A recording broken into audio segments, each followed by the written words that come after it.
今天在座的都是齐安县有头有脸的江湖大哥，我作为晚辈表个心意，我和秃头这事按照老一辈的江湖规矩解决怎么样？江湖事，江湖了，喜叔应该也觉得这是个办法。那你打算按照哪种规矩解决呢？单挑。我靠，我特么才不和你单挑呢！听了我的话，秃头直接变了脸色。在场的人，大部分人知道我入狱前的战斗力，但我出狱后的战斗力究竟咋样？大厅里只有二狗、秃头和他的几个手下知道。哎，秃头，你不能这么认怂啊！对啊，你他妈5大3粗的，比起一重50-60斤，怕硌掉。大厅里一群不明真相的群众开始拱火。我刚才的话给足了喜叔和齐安社会人的面子，目的就是把秃头架到我想要的局面来。喜叔见秃头不同意，露出一丝不悦。为啥不和他打？我前几天做了个小手术，现在不能剧烈运动。秃头的理由引起了众人的嘘声，明眼人都能看出来，秃头这是怂了。喜叔大概是想起自己是受人之托的，便也替秃头开始辩解。秃头今天不舒服，那确实不公平啊！可以让手下来啊，秃头的手下总不能也带伤吧？说话的正是曾经的城西大哥王双喜，现在混得也不咋地，据说在老家包大棚，靠着种蔬菜为生。江湖大哥能像喜叔平安落地，还能混得不错的，简直百里无一。王双喜的声望还是不错的，一众社会人觉得这也是个办法。听到不用自己和我单挑了，秃头明显松了一口气，点头答应了这个办法。喜叔见秃头信誓旦旦的样子，便开始说条件。单挑的规则咱们社会人都懂，一方站不起来，另外一方就算赢。如果秃头赢了，以后许一不许再做食料的生意；如果许一赢了，那条件也一样，秃头彻底退出食料生意。大家觉得怎么样？我吃了一惊，喜叔竟然拿我已经到手的食料生意做赌注，这明显两边的赌注完全不对等。秃头的食料厂已经开不下去了，相反，紫平建材却欣欣向荣，前途一片大好。这怎么看都是我吃亏的。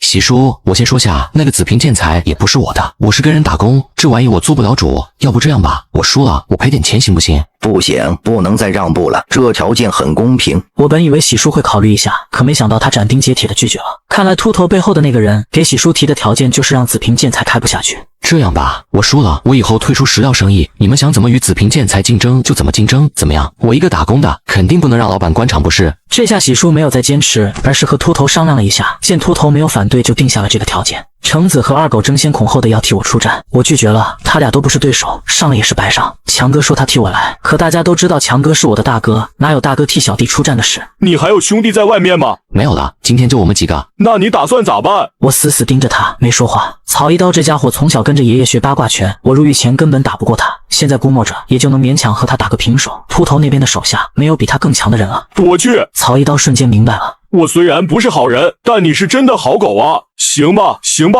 老子这次就帮你了。不过你得答应我一件事，给老子买包10块钱的白将军。放心吧，曹一刀是个骄傲的人，他明明替我抗的是天大的事，却只提了一个朋友间举手之劳的回报，这也是我愿意和他做朋友的原因。场地很快收拾出来，秃头那边走出一个壮汉，不出所料，这人也是我在 KTV 里应对的那个最能打的人。你这边出谁？这壮汉大声问道，显然已经胸有成竹了。靠，整得跟你很强一样。曹一刀从我身旁走上前，众人看到是一个胖子，忍不住有些发笑。不过很快大家就突然意识到了一丝不对。不对，这笔有点面熟啊！这不曹一刀吗？听说这笔八卦拳世家出身啊，当初吴小龙里面属他能打。喜叔，这人不能上，他是吴小龙之一的曹一刀，我是许毅手下。跟谁俩呢？我大哥名字是你能随便叫的吗？曹一刀瞬间影帝附体。我入狱前就认一哥做大哥了，要不然你以为他凭啥是吴小龙排名最高的？这秃头被噎住了。喜叔脱离齐安很久了，也不太知道曹一刀是什么情况，但秃头一而再再而三的反悔，让喜叔的面子明显有些挂不住了。秃头知道自己再狡辩下来，喜叔可能就不管他了，便只好答应下来。壮汉显然不知道曹一刀的厉害，看到比他矮半头的胖冬瓜，讥笑道：“你这样的，我1分钟就能解决你。”哎呦，我不信了，吹牛逼谁不会啊？我还说我能1秒解决你呢。一哥，你来计时，看他1分钟能不就能解决我？好。随着喜叔一声开始，壮汉不由分说地对着曹一刀一阵输出。曹一刀脚步有些踉跄，胖胖的身子一直左右横踱，外人看上去险之又险，可我却看出来曹一刀是刻意在消耗壮汉的体力和耐性。最后10秒了，眼看距离1分钟所剩无几，壮汉明显慌了，出拳更猛了。3、2、1。随着一字刚落地，壮汉明显有些泄气了，而曹一刀则突然把防守模式切换为进攻模式，瞬间打出3记重拳，硕大的身躯竟然直挺挺地倒在了地上。壮汉竟然被曹一刀1秒 KO 了。牛逼啊！我以为曹一刀吹牛逼呢，没想到他是真牛逼啊！眼见胜负已定，秃头看向我的眼神也冒着仇恨的火花。喜叔这个老狐狸面无表情地公布了这场对局的结果。毫无疑问，我这边完胜。按照约定，秃头以后要完全退出县城的食料生意，也不允许再对我下黑手。表面看，在不得罪喜叔和一众江湖大佬的前提下把这个事情解决掉，这已经是今天最好的结局了。可我知道事情不会就这么结束了。我讲江湖规矩，秃头不一定讲，就算秃头讲，他背后的那个人也不会讲。在这些人眼里，食料生意的利润这么高，与钱相比，江湖规矩算个屁。酒宴结束后，我喝的有点多，回去的路上突然想到了张子轩，不知道为什么，突然很想和他说几句话。我让二狗掉头往牢里的别墅开。今天见到曹一刀之后，我突然就想明白了，我就是我，没必要非要学着别人的样子做事，尤其感情这种事，就应该跟着感觉走。可到了之后，我发现老李家竟然灯火通明，院子里也多了好几辆车。我看到其中一辆宝马车，脑子突然嗡的一声响，这不就是郭强那个13的车吗？我心里有了一丝不妙的感觉。如果猜得不错的话，院子里的奥迪车是张子轩父母的，丰田商务车是郭强父母的。这么一想，他们8成是为了郭强与张子轩两人订婚的事情才聚得这么全。我犹豫着要不要进去。我这样一个莫名其妙身份的人，进去会不会给张子轩惹麻烦？他们会不会觉得张子轩劈腿了？我越想越觉得现在进去不是个好的选择，便决定让二狗赶紧开车离开。经过这番折腾，我酒意醒得差不多了，理性的去想，张子轩父母那边绝无可能同意我们。即使我变得再有钱，在他们眼里也是个坐过牢的有污点的人，尤其他们都在官方体系里，亲属有这样的污点，会很影响他们以后的晋升。这个责任我担不起。一连2天都没有再发生什么新的情况。期间，房成祥找过我一次，给我说洋洋这2天状态有些不对，提醒我注意点。我因为张子轩的事情心烦意乱，脑子一片混沌不记事，听完就把这个给忘了。这几天，秃头食料厂的机器据说也已经卖给了县里的其他食料厂了，看来他确实是打算退出这个行业了。越这样，我越觉得有些不对劲。可秃头确实都退出了，我也想不到哪里有问题。再加上老陈迟迟联系不到人，张子轩那边的事情也悬而未决，我一连几天都心里焦躁的不行。当然，最让我焦躁的是自己在这份关系上的心境变了。我突然意识到，原来高中时我对张子轩的那种情愫一直在，只是被我刻意隐藏而已。最近与张子轩经历了这么多事后，这种被刻意隐藏的情愫好像被重新唤醒了。一想到他要结婚，我的心底就会传来各种声音。许一，你年少轻狂的时候错过了一次，都奔30的人了，难道还要错过吗？这次错过，可能就是永别了。人生中有多少遗憾，都是因为一次小小的退让，又有多少人最后一面只是因为一次小小的转身？你想清楚了吗？这些年，大家教我打架，教我做事，教我赚钱，就是没人教我怎么样去处理自己的感情。斯人若彩虹，遇到方知有。5年前与林姐，如今与张子轩，都是这个样子。我不该因为自己内部之前的面子去错过什么，至少应该努力一下。终于在一天晚上，我忍不住给张子轩打了个电话。我先给他说了前几天的事情，他听到我那晚去过老李家的事情后，很是吃惊。你为什么不告诉我呢？因为我怕你们在聊订婚的事情，我进去会给你惹麻烦。那天他们其实不是为了订婚的事情去的。那是为了什么？因为我给郭强提出了分手。听到这个消息，我又惊又喜。张子轩没等我问，详细的给我解释了一遍。原来当初张子轩之所以能同意和郭强在一起，除了郭强的锲而不舍外，还有一个更重要的因素，就是双方父母的政商联姻。身在官宦家庭，他身边这样联姻的例子数不胜数，所以他以前也没觉得有什么。可自从遇到我之后，他突然很厌烦这样的自己，甚至越来越难以接受这样的自己。所以那天从我家离开之后，他就给郭强提出了分手。可郭强一直很抗拒，坚决不同意，这也导致那晚上2家人与他僵持不下，谈到半夜都没个结果。最后还是老李提了一个折中方案，说先不订婚，让张子轩和郭强自己来沟通。如果1年后张子轩想通了，那就再说；如果没想通，那也说明2个人没缘分。这个方案张子轩和郭强都认可，双方家长被磨得没脾气了，无奈下也都认可了这个法子。许一，虽然我知道这样不对，但我真的觉得解脱了。我这辈子从来没有像这样轻松过。原来你说的不一样的生活是这样子的，我终于体会到了。我无法从他的话里猜出他的悲喜。当然，听到他和郭强分手的消息，我反正是很轻松，就好像前2天压在心上的石头，突然就被移走了一般。许一，你还在听吗？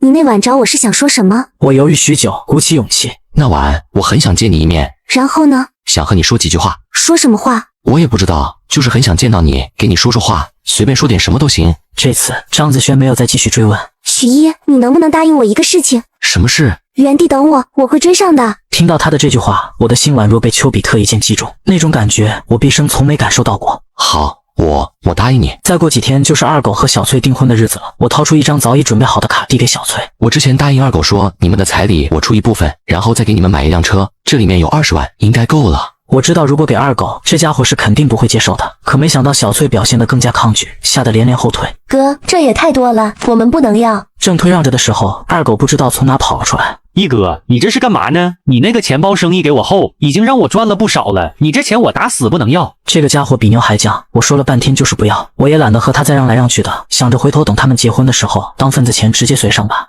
很快到了二狗订婚的前一天，橙子和我商量着要不要表示点什么。我想了想，村里人讲究面子，我们干脆雇个豪车车队，明天一起去帮二狗送彩礼去。正商量着，二狗的电话打进来了，声音断断续续的，说要借我的50用一下，50后座拆了拉货最方便。我答应下来，问清楚地点后，我决定给二狗去送车。见我又要出门，岳子平还是老样子，让洋洋跟着我。洋洋这几天也不知道忙啥，总是见不到人，听到又要跟着我出门，他很是不爽。洋洋不愿再做我的司机，而是直接坐在了后排上。走了一会，他问我去哪，我告诉他是去东宋菜市场那块。他哦了一声，又低头开始玩手机，时不时的还抬头看我一眼，好像在发什么见不得人的消息。他一向这样，我也懒得问，一门心思都在琢磨着给二狗租车队的事情。到了东宋菜市场之后，二狗已经在那里等着了。二狗看起来很忙，来不及给我说太多话。开慢点，知道了，我的哥。二狗脸上洋溢着幸福的笑容，真好，跟着我苦了这么多年的兄弟终于要结婚了，我由衷的开心。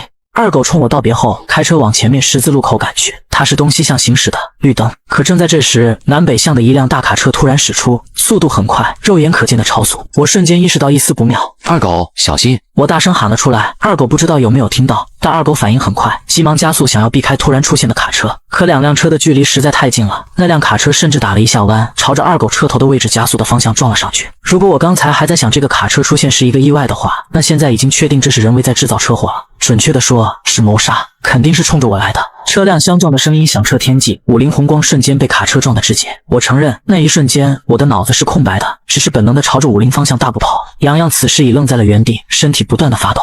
等我赶到车祸现场后，心里顿时凉了半截。二狗，你特么别睡！我声嘶力竭地喊着二狗的名字，希望他能再贱兮兮地回应我。可当我看到他的模样后，我知道我的愿望落空了。他头上全是鲜血，整个人已经陷入昏迷，下半身紧紧卡在驾驶舱中，双腿不用想都可以看得出来已经重伤了。二狗，你特么别睡过去了，我是一个，别吓我！看到二狗的惨状，我忍不住有些发颤，眼泪开始止不住地流到脸上。二狗是我出狱之后对我帮助最多的人，也是我来到社会上后关系最好的兄弟。他对我而言，现在更像是亲人。帮忙啊！求求你们帮我！在我的哀求下，一堆路人开始上前帮忙救人。最终，我们终于把二狗从破烂不堪的驾驶舱挪了出来。此时，正好救护车也赶到了。救护车很快到了医院，二狗被推进急救室。我使劲拍着自己的脑袋，心里悔恨交加。这肯定是秃头干的。为什么明明猜到秃头会下狠手，我为什么还是这么不小心？都是我的错啊！如果我再小心一点，二狗就不会发生这样的事。他明天就要订婚了，我该怎么给小翠解释这件事？我脑子很乱，一时不知道该不该通知小翠。我给强哥打了一个电话，把事情简单说了一下。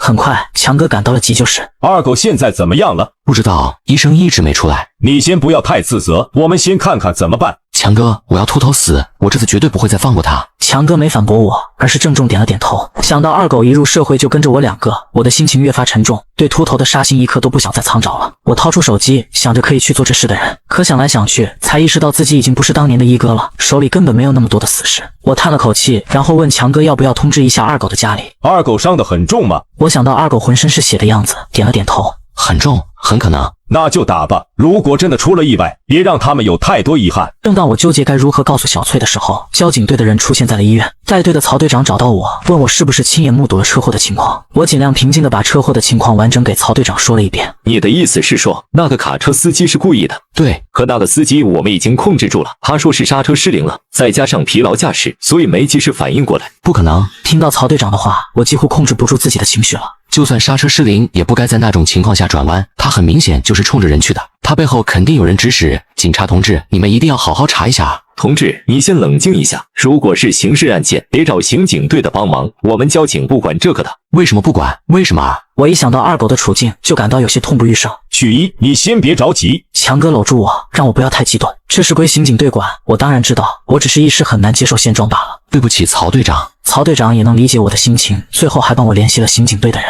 很快，刑警队的人到了医院，来的还是一个老熟人，一个叫李强的刑警。之前在金碧辉煌的时候，我没少和他打交道，那时候他还是实习生，现在已经成队长了。我没有丝毫隐瞒，把我和秃头之间的矛盾一一告诉了李强。肯定是秃头派的人，他们是冲着我来的，你们一定要把他抓起来，他这是故意杀人。放心，我们一定会把事情真相查清楚的。这几天你要保持手机24小时开机，我们可能随时会打电话给你。另外，一定不要冲动做傻事。我犹豫了一下，还是答应下来。刑警走后，我和强哥再一次陷入了沉默。我俩都清楚，秃头既然敢走这步棋，肯定是经过深思熟虑的，很可能查到最后，这就是一场正常的车祸。我们需要用自己的办法替二狗复仇。这时，我的电话响了起来。看到来电人以后，我竟然无比的害怕起来，因为是小翠打来的。我来说吧。强哥拿过我的手机，一接通就听到小翠焦急的声音传来：“一哥，你能联系到二狗吗？他的电话为什么关机了？”小翠，我是强哥。二狗他出了一点意外，你能联系到他父母的话，就联系2位老人一起来医院吧。什么？他现在怎么样了？强哥，二狗他还好吗？二狗还在抢救，我和许一现在在急救室外等着，现在还不清楚什么情况。你们等我，我们现在就过去。听了小翠的话，我的心宛如刀割。小翠和二狗的感情很好，身为准新娘的她此时的心情可想而知。过了没多久，岳子平和厂子里的其他兄弟也赶到了医院。一哥，让我来吧。橙子眼里含着泪花，极力压制着自己悲痛的情绪。他的意思我明白，他是想替二狗去复仇，一命换一命。我没有说话，只是摇了摇头。虽然我也有和橙子一样的想法，可我坐牢3年，知道这种方式是最蠢的，而且很可能解决不了问题。一哥，你要振作一些。岳子平来到我身旁，然后给我说厂子已经暂时停工了，除了他们几个，其他工人们暂时不会出厂区。我只是嗯了一声，便不再说话。岳子平是个很细心的人，这种事不用我嘱咐，他就能安排得很好。正当所有人都陷入沉默的时候，走廊里突然传来几声极度悲切的哭喊：“儿啊，我的儿呀，二狗，一定不要有事啊！”大家顺着声音看下，小翠搀着2位老人正朝着急救室的门口快步走来。不用想，这2个老人肯定是二狗的父母了。我把出车祸的事情给2人说了一下，说二狗伤得很重，现在还不知道怎么样。我可怜的儿啊，你明天就要订婚了，咋会出现这种事啊？一直强装坚强的小翠听了这话，也终于控制不住了，哭得无比伤心。我赶紧劝她说，医生还在抢救，二狗福大命大，说不定会没事的。可这话连我自己都不信。中间有一个护士出来让家属签了个字，可无论我们怎么问，他坚决不说二狗现在什么状态，只是匆匆让我们签完字就赶紧回到了病房。听到护士这么说，心凉了半截。如果二狗没事的话，护士又何必不说呢？众人又陷入了漫长的等待中。我让岳子平和厂子里的兄弟先回去等消息，厂子那边也有可能会出事，没人保证安全是不行的。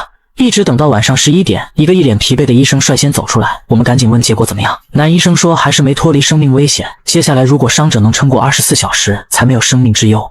医生走后，小翠让我先回去休息一下，说我现在是大家的主心骨，如果我倒了就没人能帮二狗复仇了。二狗的父亲也帮忙劝说，我想了想，还是点头应下来。二狗的案子我得亲自去一趟刑警队，利用好这黄金的24小时才行。为了查清二狗发生车祸的原因，我和强哥来到刑警队。那个司机姓牛，平时本本分分，没有什么不良的嗜好，加上开大车赚钱也不少，理论上没有为了钱杀人的动机。车祸之后他也吓坏了，说是刹车失灵，之所以拐弯就是为了避让面包车，可没想到面包车也加速了，所以才撞个正着。听到这，普通人可能就相信了车祸是一场纯纯的意外，可我的直觉告诉我，这件事一定是人为的报复。李队长，你们有没有问过这个姓牛的司机为啥今天非要走那条路？那条路那么窄，明显不适合大车通行的。问了，他以前确实从来不走这条路，但今天他经常走的那条街封了，所以才换了路线。听到这话，我大吃一惊。能做出这么周密计划的人，应该不会是秃头。更重要是，他没有能力让一条公路随便封了。接下来，我和强哥又对案情提了一些自己的见解，可始终没得到自己想要的答案。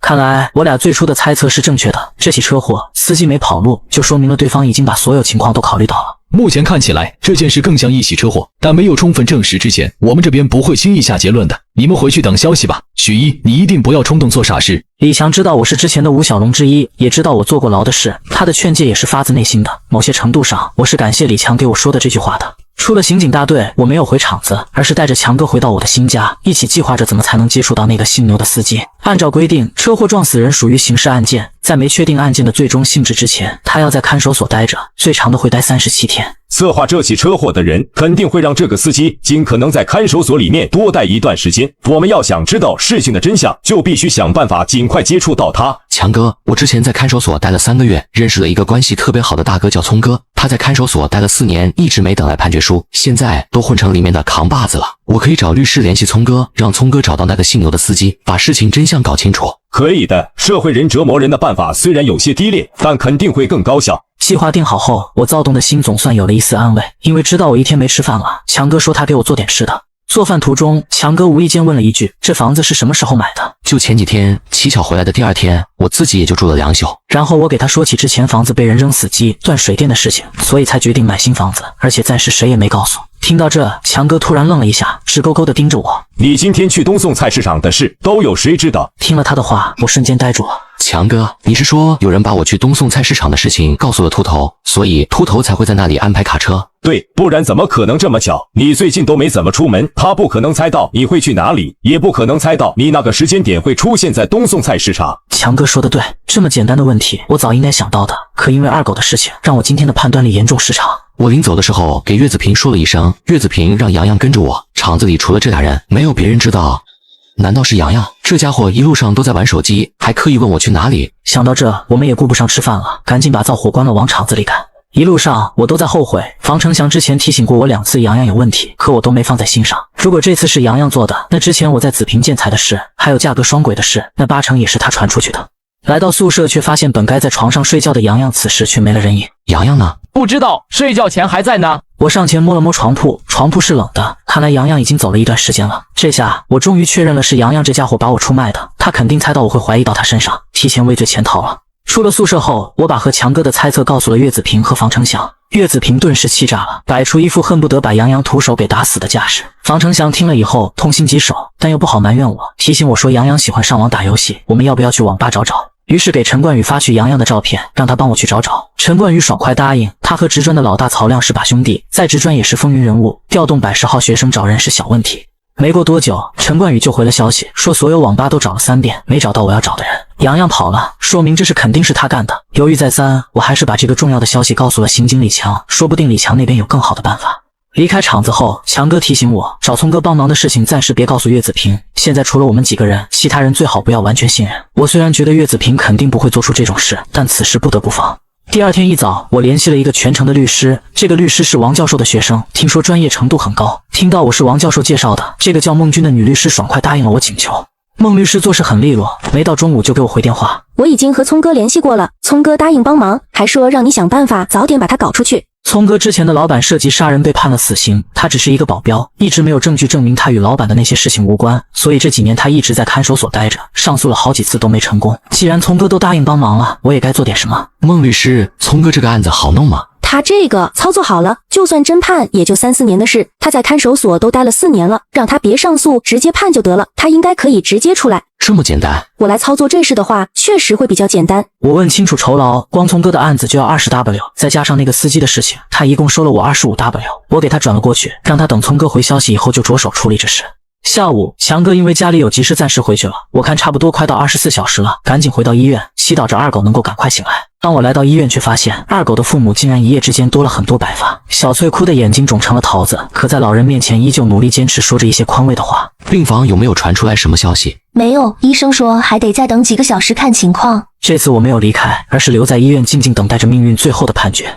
等到了晚上8、9点的时候，昨天的那个男医生走出病房门。一件好消息，一件坏消息。好消息是病人的求生欲很强烈，已经脱离了生命危险了。听到这，小翠和二狗的母亲直接激动地哭出声来。人只要活着就有希望。可二狗的父亲很理智，问坏消息是什么？坏消息是病人的大脑半球大面积脑梗死，大概率会导致患者出现意识障碍，成为植物人。那他成为植物人以后，是不是也能像电视上演的那样，过段时间可以恢复成正常人了？大伯，电视上那都是演的，像您儿子这种情况，苏醒的几率也就不到10%，就算苏醒了，8成也带有一些后遗症。我之所以给你们说这些，是希望你们能有个心理准备。病人虽然已经暂时脱离了生命危险，但后面他随时会因为身体机能的下降有生命危险。所以我建议，如果有条件的话，你们把他转到全城最好的医院去，恢复几率兴许会高一些。转，必须转，谢谢大夫了。男医生很有医德，给我们说的都是最真实有价值的信息。转到大医院的消费会很高，一天顾某的5000多，你们要好好考虑一下。听到要花这么多钱，二狗的父母在疼儿子也忍不住面露难色。可小翠直接道：叔叔阿姨，彩礼钱我不要了，全拿来给二狗治病，我自己也攒了几万块钱，先撑一段时间。孩子，你真是个好孩子啊！两个老人泣不成声，见小翠这么的深明大义，我暗自为二狗感到开心。叔叔阿姨，你们放心，医药费的事全包在我身上了。二狗之前跟我合伙做生意，很多钱都在我这里呢。之所以这么说，是担心两位老人不好意思接受我的帮助。真的吗？真的。这下二狗的父母也终于放下心来。找大夫问清楚了今天就可以转院后，我硬着头皮给王二郎打了一通电话，给他简单说了二狗的情况，问他能不能在省立医院帮忙找个熟人。我本以为王二郎会没好气的再刺我几句，可没想到他这次却爽快答应了。说他同学就在省立医院当主任，他这边会联系好，让我下午直接过去就行。我对他千恩万谢。至于他之前烦我的事，我现在一点都不在乎了。到了下午转院的时候，所有人都来了。张子轩在我面前痛哭了一场，他很喜欢这个憨拉吧唧的小伙子，见到他重伤成这副样子，是真的心疼到了。大家怕路上出意外，坚持要跟着我一起把二狗送到全城去。见推辞不下，我决定让张子轩、强哥、曹一刀、程子4人跟我一起。因为王尔兰的面子，对接的大夫很仔细，还特意给我们安排了一间高干病房。回去的路上，张子轩又一次哭了。二狗这人这么好，咋就发生这种事了呢？大姐，要不是二狗，现在躺在医院的就是一哥了。那时候你不是更伤心了？张子轩愣住了。我为了怕张子轩担心我，只是告诉他说二狗出了车祸，没给他说具体的情况。我还没来得及拦，曹一刀几句话就把事情给张子轩解释了一遍。那些人是想害许一？不然呢？二狗多大本事啊，让他们下这么大的功夫？你能不能少说2句？我怒斥着曹一刀，这个家伙嘴没把门的，啥事都往外说。是你应该闭嘴，许一，你真行，我回去就告诉老爷。我赶紧求饶，说这事不能让老爷知道，现在没凭没据的，让他知道只有更担心罢了。张子轩靠着后座上，赌气的不说话了。到了县城后，我们找了一家饭店吃饭。吃饭时，孟律师的电话打了进来。聪哥那边已经把姓牛的搞定了，说姓牛的确是受人指使的，因为姓牛的之前肇事逃逸过，被人抓住了把柄，那人就用这个把柄威胁他，让他去做的。和他对接的是一个戴眼镜的胖乎乎的40多岁的男的，眼睛很小，说话笑呵呵的。听到这，我大惊失色，这不就是以前用各种手段抢我钱包生意的那个笑面虎吗？他在钱包生意后就消失得无影无踪，没想到竟然在这次的车祸事件里又出现。看来这人8成是秃头隐藏的一只黑手，专门干这种脏活用的。我给李强打去电话，把这个消息告诉了他。李强大概猜到了我是通过了一些不光明的手段得到了这个关键信息，他没有过多去问，说接下来交给他了。李强的效率的确很高，晚上就给我回电话，说姓牛的司机全招了，和我说的基本一样。可有个问题是，这个笑面虎没有任何可以联系到的信息，现在他只能先通过技术方式模拟一下这个人的画像，开始找人。挂断电话后，我开始复盘整个事情。现在车祸的事情逐渐明朗，只要找到那个笑面虎，就能定秃头的罪。但问题是，笑面虎真的是秃头背后的人吗？以秃头的性格，真打算弄我，肯定是直接找一群人干我就行了。为什么非要鼓捣钱包和我打价格战呢？但不是秃头，又会是谁呢？正当我百思不得其解的时候，手机突然响起，是很奇怪的一串网络号码。我以为是骚扰电话，直接挂掉了。可对方坚持不懈地打过来，最后我还是接了。我很忙，不要再打了。刚要挂，对面传来了一个让我恨得几乎咬碎牙齿的声音：“一哥，别挂，是我。一哥，别挂，我是秃头。”听到他的声音，我顿时感到怒上心头。你还敢给我打电话？这次我要让你死！一哥，你等等，真的不是我，你能不能给我一个机会？请我跟你解释一下。我万万没想到，这一通我本来以为很快就会结束的电话，一聊就聊了半个小时。我越聊越心惊，因为我发现很多事情并非我想象中的一样。挂了电话以后，我久久不能平静，甚至第一次有了一种想要逃离这个县城的恐慌。因为这个电话告诉我一个残酷的事实：齐安远不止一个人想要我死。第二天一早，岳子平就给我打来了电话：“一哥，不好了，秃头死了。”什么？几个小时前，秃头刚给我打过电话，怎么一觉醒来就死了呢？我忙问他怎么回事。按说岳子平和秃头不共戴天，为什么秃头死了他会这么着急？是杨洋杀的，被人逮了个正着。听到这个消息，我脑子瞬间卡壳。杨洋为什么会杀秃头？他不是背叛我了吗？我想到昨天秃头昨晚给我说的话，我脑子快速运转。我注意到手机有一条未读的短信，打开后发现是杨洋昨晚凌晨3点半发的：“一哥，我会替二狗哥报仇的。”虽然只有简单一句话，可让我的心瞬间悬了起来。你现在在哪？我在刑警队呢，我老婆和岳父岳母都来了。当我匆匆赶到刑警大队后，杨洋的父母已经哭得不行，一直在给警察求饶。刚要找你呢，你来了正巧，过来聊聊吧。李强带着我到了一间审讯室，说的第一句话就让我心凉了半截。于洋洋杀人前给你发了一条短信，现在局里怀疑秃头的死与你有关系，你得解释解释。你也知道于洋洋消失好几天了，这几天我根本不知道他在哪里，中间我们也没有任何联系。他昨晚给我发的短信，我还是今天起来才看到的。我虽然感觉你说的是真的，但现在所有的证据都指向了你。你想想，你最好的兄弟被秃头差点撞死，然后你很生气，用各种手段找秃头杀人的证据，结果一直没找到，于是你恼羞成怒，找人杀了秃头，帮兄弟复仇成功。你既有动机又有能力，最关键的是，于洋洋一心承认了是你指使他杀的人。什么？听到这个消息，我猛地从凳子上站了起来。我没有，就算有，也不可能用这种低劣的方式。李队长，在金碧辉煌那会我们就打过交道，你也知道我不是傻子，我怎么可能故意把自己坑进去呢？正在这时，一个警察很郑重地走到了李强面前，对李强耳语了几句话。李强听完，表情变得更加凝重。技术科发现，昨天晚上秃头通过虚拟电话联系了一个人，现在那个人的手机号查到了，是你的，这个你怎么解释？这是他死前最后一通电话了。我只感觉脑子一片空白，借刀杀人，栽赃嫁祸，再加一个阴差阳错，这简直是个天衣无缝的局。我该怎么办？越到关键的时刻，我需要越保持冷静，这也是我在监狱里养成的习惯。我能不能联系一下我的律师？这个可以，现在的情况对你很不利，你至少要拘留1周左右的时间，甚至可能更长。你尽快给外面的人打电话说一下情况吧。得到许可后，我趁着最后自由的时间，先给强哥打电话说明了情况，让他知道我现在的处境，然后又给张子轩说了一下我的面临的问题，以防他找我找不到。张子轩听到我竟然涉及到了这么大的案子里，急得不得了，说他会找人帮忙的，让我不要太担心了。我知道现在也不是矫情的时候，张子轩家里的背景很硬，打个招呼至少会让我这边的审判公平一些。最后，我把电话打给了律师孟军。做了几个小时笔录后，我被带到了看守所。因为情况特殊，我被安排了一个狭小的单间。到了这个时候，说不紧张是假的。虽然我知道杨洋说谎这种事警察是有办法核实出来的，可我想到秃头昨晚说的话，愈加的不寒而栗。秃头昨晚给我打电话，主要是想告诉我二狗的事情不是他干的。不止这件事不是他干的，我被外卖站开除的事，赵飞想害我的事，钱包生意的事，我出租房被扔死机的事，还有让工商局一把手给岳子平打电话开除我的事情，他全都不知情。而且我说的那个笑面虎他也不认识。一开始我只当他是蒙我，可接下来他又给我说了一个重磅的信息。他说他背后的老板对他表现不是很满意，接下来很可能会放弃他，大概率会扶持一股新的势力。这次车祸的事情，照他的猜测，应该是这个新人递上的投名状。我问他老板是谁的时候，他却死活不肯说了。昨晚挂电话之后，我就感到秃头说的可能是真的了。秃头突然出事，更验证了他说的大概率属实。秃头毫无疑问是我出狱之后表面上最大的敌人，但除了秃头外，还有一个人把我恨之入骨，这个人就是那个阴险的郭强。张子轩因为我和他提了分手，可他一个高学历的白领，真的会干出这么丧心病狂的事吗？不对，我脑子闪过一个想法，有没有可能开除我、陷害我、出租房出问题，让工商那边打电话的是一个人，而钱包生意和车祸是另外的一个人？就是我的敌人其实是有3波：郭强、秃头、未知的新势力。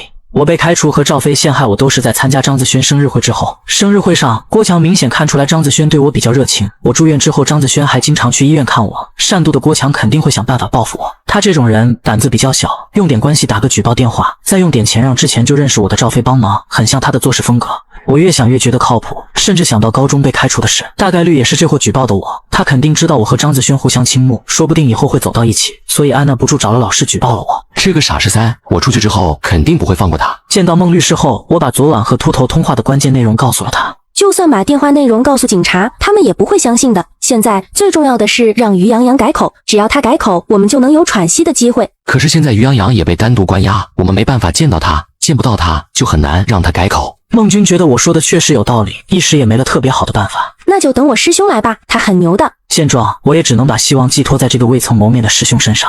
幸好第二天，孟军的师兄金凯就到了。金凯律师看到我的第一眼就表现得很诧异。你是不是姓许？我以为是孟军已经把我的身份告诉他了，便点头说是。你老家是不是华店镇那边的？这时我就感觉有些不对了，因为我老家是花店这个事，我从来没给孟军提过。我问金凯是怎么知道的，金凯说是刚才和警察简单聊过情况了，可我明显看出他眼神里的飘忽。我也没多想，一个京城的律师能和我有什么关系呢？金凯又让我把事情经过复述了一遍，他经验老道，迅速判断出这个事情的症结。想让杨洋改口不容易，但我们可以想办法证明你确实没有和杨洋接触。只要能证明杨洋那边说谎，你的嫌疑就会减少很多，这样你至少可以先出去。这几天我一直守在医院里，就连晚上都是在走廊长椅上睡的。医院里到处都是监控，很容易证明。昨天晚上我和张子轩他们分开之后，就回了自己的小区，通过监控也很容易证明进入我家里的只有我一个人。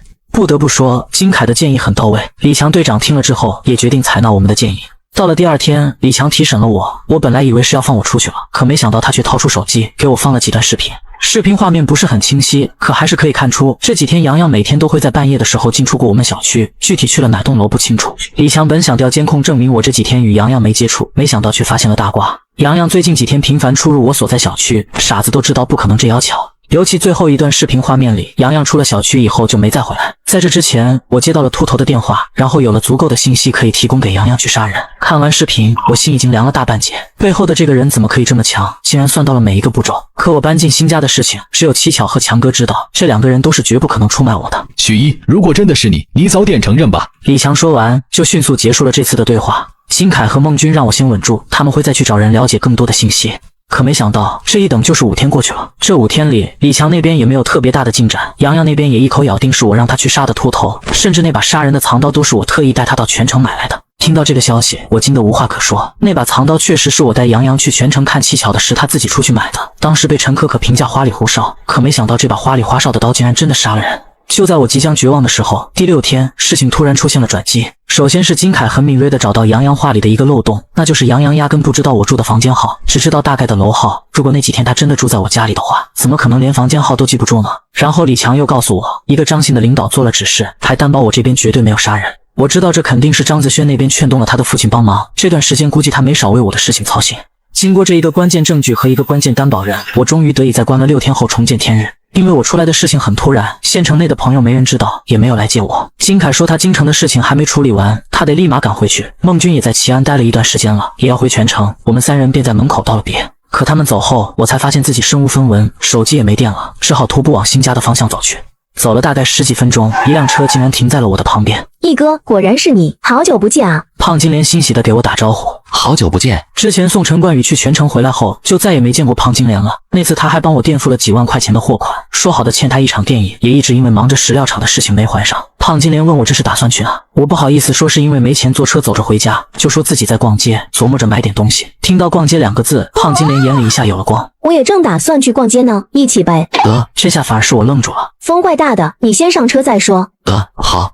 我愣愣地坐上了副驾驶，胖金莲笑着看向我，看我瘦了吗？经他这么一提醒，我才发现他确实是瘦了。之前他足有156，现在顶多也就130的样子，整个人的气质好了不少。咋瘦得这么快的？才2个月不到吧？1个半月。厉害了，是吧？他竟然显得有些不好意思，转头问我最近还在做那个钱包生意吗？看来他对我最近发生的事情确实一无所知。早就不做了，找个份石料厂的工作，忙着上班呢。没事，做生意有赔有赚很正常，你还年轻，继续加油就行了。又闲侃了一会，我说自己不想逛街了，让他自己去吧。他略显失落，想了想，突然又问我今天方不方便一起看个电影，把上次欠的补上。这次我没有拒绝，毕竟胖金莲一而再再而三的帮助我，我心里还是很感激他的。到了电影院后，他特意订了一场冷门人少的电影。电影开场后，胖金莲就有点不太老实了，他的手不断有意无意地蹭着我的手背，见我不反抗后，直接握住了我的手，整个人激动得不得了。我在看守所待了几天之后，一切都想明白了。金莲帮了我那么多忙，让他占点便宜是应该的，我一个男的反正也不吃亏。接下来我心思全放在了电影上，胖金莲也很自觉地没有再进一步。电影开场大概半个小时后，胖金莲突然凑到我耳边，义哥，看角落那对。我扭头看去，黑灯瞎火的，啥也没看着。我问他咋了，他露出一个邪恶的表情。他们在。我不是傻子，瞬间秒懂，一个压抑3年多的壮小伙咋可能不好奇呢？我开始竖起耳朵听那边传来的声音，我咽了下口水，转头一看胖金莲，他眼里露出的满满都是欲望的火花，他甚至直接拿着我的手要进行下一步。我赶紧抽开手说不行。胖金莲很诧异，虽然眼神里还有着几丝不甘心，但还是没敢再做什么过分的动作了。电影结束后，当我看到那个女人的面貌后，也是惊掉了下巴，竟然是赵飞，她怎么敢做这样的事？可赵飞和那个男人明显没看到我们，在我们前面走出了影厅。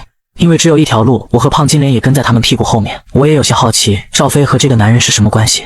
可当他们2人走到电影院门口后，那个男人竟然和赵飞挥手道别了，而赵飞则迅速朝着不远处一个地中海男人走去。我去，这是干啥？我有点懵了，突然感觉不太理解，胖金莲却见怪不怪。他这是陪饮，专门在影院那啥的，因为比较刺激，收入比会所的那些公主价格都会高。我顿感无语，虽然我和赵飞有过矛盾，但看到他竟然为了赚钱出卖身体，还是有些难以接受的。经过这事，我也没了和胖金莲继续约会的兴趣，让他开车把我送回了我住的小区。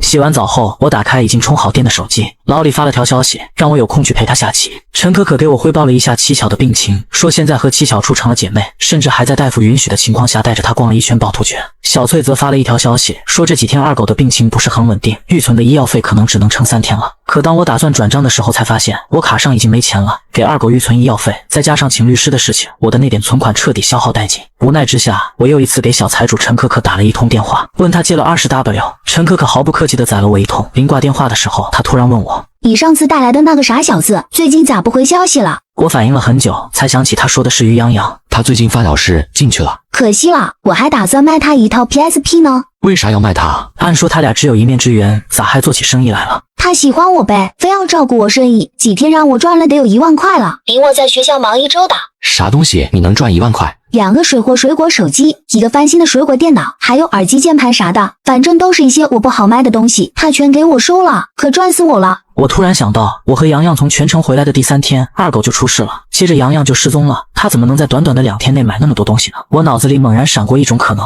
于洋洋都是哪天买的东西？每天都有啊，当天晚上回去订了一台手机，然后接下来好几天都会买新玩意。不过一开始的收件地址和后来的收件地址不一样的。后来的收件地址是不是和平小区？和平小区就是我所在的小区名字。按照我的猜测，既然于洋洋长时间出现在了和平小区，又没来我家，是不是有可能他在这个小区也有栖身的地方？是啊，你也知道这个小区。太好了，你把他留给你的收件地址发到我手机上。我有些激动，因为和平小区是没有代收点的，基本都是送货上门，那就意味着我可以定位到于洋洋这几天所在的楼门号。陈可可很好奇，问我要干嘛。我想到这个小财迷有着强大的智商和逻辑推理能力，便把我这段时间遭遇的事都告诉了他，问他那边能不能听出什么问题。当然，和胖金莲去电影院的事肯定不能给他说，那也太有损我形象了。你有办法让我见到于洋洋吗？我一愣，想不通他要干什么。你见他干什么？我有办法让他说真话。没你啥事，想都别想。我果断拒绝。和秃头的事情把二狗扯进来，我已经后悔万分了。后面我不想再让任何一个我在意的人牵扯进来，更何况陈可可还在上学。我要到了于洋洋地址后，赶紧挂了电话，生怕这个臭丫头再提一些奇怪的要求。陈可可给我的地址是9号楼3单元1001。我犹豫着要不要先通知一下李强那边，可想了想，还是决定自己先去看一下，心里好有个数。来到1001的门口后，我先试探性的敲了敲门，不出意料，没人回应。之前在里面的时候，同牢房的锁王教会了我很多简单的开锁手法。我回忆着锁王教我的手法，随着砰的一声，房门应声而开。我戴好手套，蹑手蹑脚的把整间屋子都巡查了一遍，确认没人也没有特别有用的信息后，我把目光对准了房间内的电脑。幸好于洋洋没设置密码，我顺利进入到电脑页面。他的企鹅是自动登录的，登上之后，一堆杂七杂八的游戏群的消息跳了出来。我开始挨个翻看他的聊天记录，找了半天后，大部分都是关于游戏内容没营养的话，没看到任何有价值的信息。难道和于洋洋联系的人是通过的手机号？可如果通过的手机号的话，警察应该能很快定位到才对。正在我百思不得解的时候，他的企鹅弹窗弹出了一条新的消息。终于上号了，你说的要做的大事怎么样了？听到这话，我瞬间意识到这个人兴许知道于洋洋的一些事情，可翻了一下他与这人的聊天记录，没有丝毫与大事有关的信息。我正在犹豫着怎么套话的时候，他又发来一张游戏截图。来吧，游戏里聊，说不定游戏里能找到一些有价值的信息。可我不懂游戏，也不知道他发的究竟是哪个游戏的页面，于是赶紧把图片转发给了曹一刀，然后顺着曹一刀说的找到了那款游戏。进入了游戏页面后，绚丽的游戏页面让我有些无所适从。这时有人发来了组队信息，叫雨神啊，看名字很像刚才在企鹅上给于洋洋发消息的那个人。我点了同意。先打哪个图？打什么图？这玩意我哪里懂啊？我刻意回了一句，那个大事没搞成。我想试探一下，看这个叫雨神的知不知道于洋洋发生了什么事。没搞成就对了，诗慧大哥哪有那么容易被你干的？我心里一喜，有戏。看来于洋洋之前是给这个雨神传达过一些信息的。接下来我刻意拖着不去打图，又套出了不少信息。首先是车祸那天，我带着于洋洋送车的途中，于洋洋闲着无聊给自己的女网友说了我俩要去的地方，结果却亲眼目睹了那起惨烈的车祸。车祸发生后，他认为是因为自己透露了位置才导致的这起车祸，又怕又自责，所以当天晚上就赶紧跑路了。跑路后，他质问那位女网友为啥暴露他的位置，可那个女网友死活不承认，后来干脆直接把于洋洋拉黑了，甚至注销了企鹅号。于洋洋更加确信是自己的无意之举才酿成的这场大祸，也更加确信是秃头派人来套他信息的。为了弥补自己的过失，于洋洋一直在游戏里给雨神说要报复那个社会大哥。直到出事那天晚上，于洋洋打着游戏，突然给雨神说，刚才有人私信他，把那个社会大哥的位置告诉他了，他现在就要过去把那个社会大哥揍一顿，不管雨神咋劝都没劝住。理清事情的经过后，我恍然大悟，怪不得警方那边没有找到于洋洋和人打电话或者聊天的记录，原来这些人是通过游戏给于洋洋传达的信息。这种游戏消息退出游戏后又会自动销毁，不可能找到任何的消息记录。我赶紧把和雨神的聊天记录全都用手机拍了下来。此时的雨神也逐渐觉得不对了，你是失忆了吗？还打不打图？得到了这么关键的信息，我哪里还有心情打图了？找了个理由拒绝了雨神，然后我直接给李强打了个电话，让他来一趟我们小区。刑警大队到和平小区足有半个小时车程，可没想到电话挂了不到3分钟，李强就出现在了1001。此时的我才知道，原来他一直在跟踪我。别担心，我们其实是为了保护你，我们怀疑背后的那个人很可能还会对你下手，所以你出来之后，我们就一直跟着。那中午，其实我心里明白，他们说是保护我，其实是在监视我。毕竟秃头这是我压根没洗清自己的嫌疑。我们都看到了，你口味很独特嘛，不过这也是你的私事，我们不会管的。我感到满脸发烫，幸好李强没有再追问什么。这就是你叫我来的目的吧？猜得不错的话，这应该是宇洋洋的房间。我点了点头，说是，然后把得到房间号的方式和打开房门的方式告诉了李强。你开锁这个技能，回头的去派出所备个案哈，这次就不计较了。我红着脸答应下来，给李强看了一遍我和雨神的聊天记录。看完后，李强的面色瞬间凝重下来。如果这些信息属实，那你的嫌疑就基本洗清了。但有新的问题，游戏里给宇洋洋发位置的人究竟会是哪个呢？李强是懂游戏的，他开始翻看于洋洋的游戏好友列表，发现足有上千个在线的人，很难短时间去定位发位置的是谁。不过有了这些证据，明天可以更好的质问于洋洋了。只要能证明他是说谎的，那他的心理防线或许就会被一下击溃。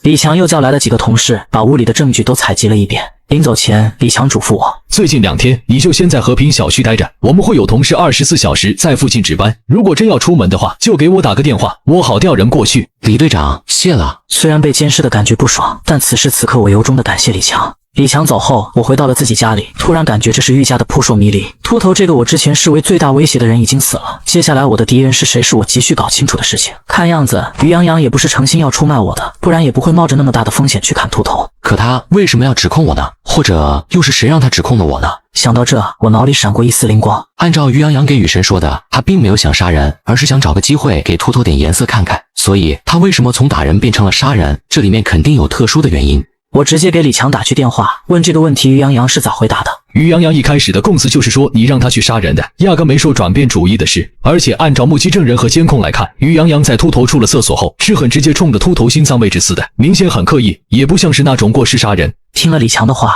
我又懵了。游戏里和雨神的聊天记录我也给于洋洋看了，可于洋洋死活不承认，说从来没跟人说过这个事。没想到这个小子的骨头这么硬。接下来几天，我每天都打电话询问李强那边的进展，可得到的答复都是于洋洋咬死不改口，非说是我让他干的这一切。虽然案子没啥太大进展，但好算洗清了我的嫌疑。本来是一件让人开心的事，可我却怎么也开心不起来。这几天，张子轩突然表现得特别冷漠，我发的所有消息，他几乎都过很久才回，而且每次都会跟。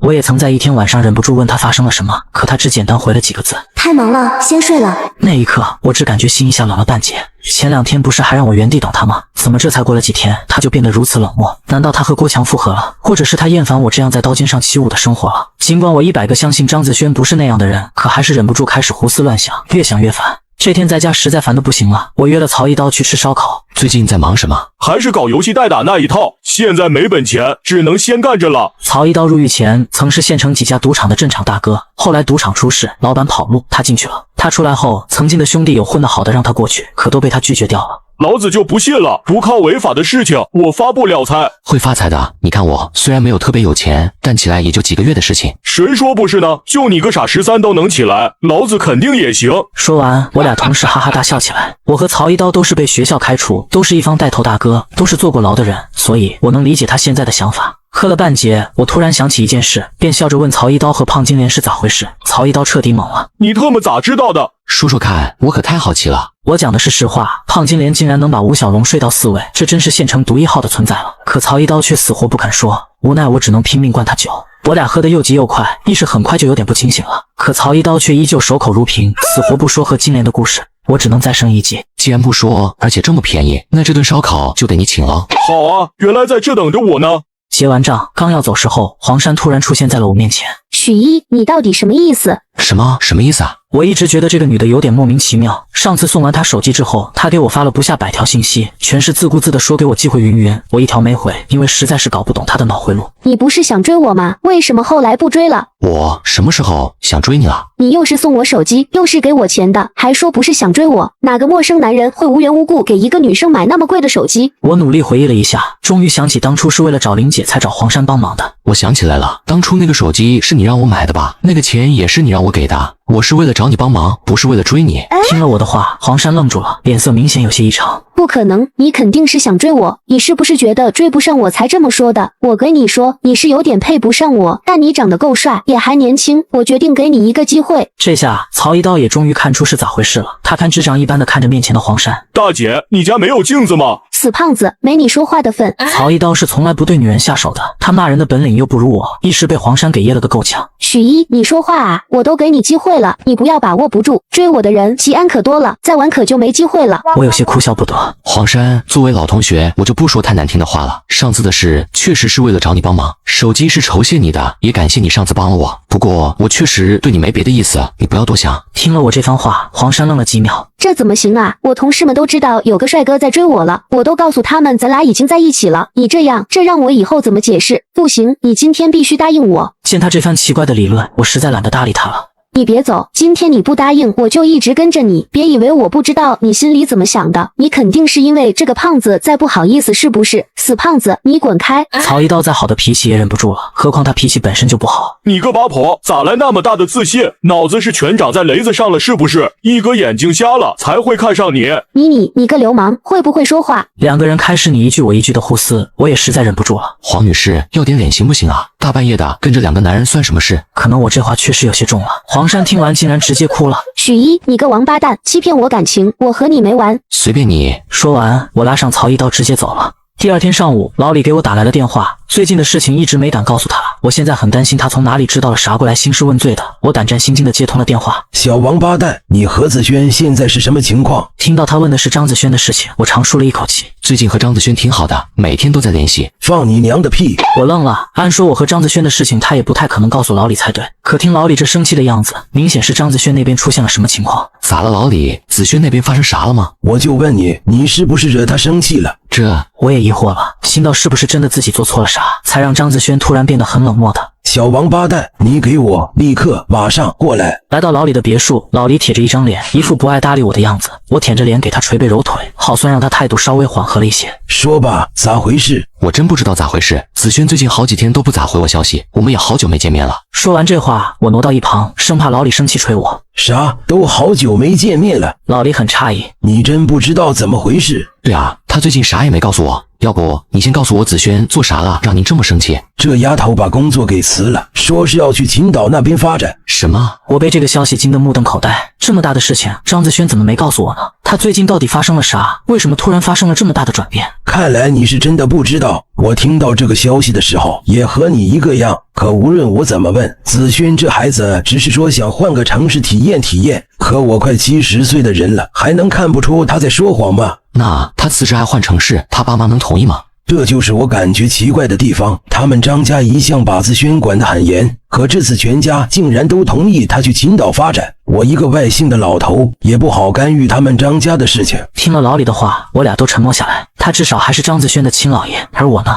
老李宛若看出了我的沮丧，突然意味深长道：小家伙，你知道我为什么一直撮合你何子轩吗？不知道。其实我早就认识你了，子轩上高中的时候就经常给我提你，说有一个叫许一的家伙很有意思，他从来没见过。我那时候问他是不是喜欢你，没想到他大大方方的承认了。后来你被开除，他来到我家哭了整整2天，从那之后他就一直没怎么真正笑过了。直到几个月前，他有一天突然跑到我家，说又遇到你了。那是最近7年多以来我见到他最开心的一次。可他等了你2天电话，你这个傻小子都没打回来，于是他就请假去蹲你，好算是把你给蹲到了。你们后来遇到的各种意外，他也都告诉我了。尤其秃头打你那次，他还找了他爸帮忙，可后来还是被压下来了。那次之后，他就特别自责，说遇到你3次，给你带来了3次霉运，而且一次比一次厉害，所以就不太敢联系你了，每天就只能跑到我家里絮絮叨叨。直到后来，我们正巧在刘桥大集遇到了，他见到你以后，别提有多开心，又蹦又跳的把你指给我看，非要让我说你帅才行。后面你们遇到假古董的麻烦，我感觉你能解决，当然也是想顺便考察你一下。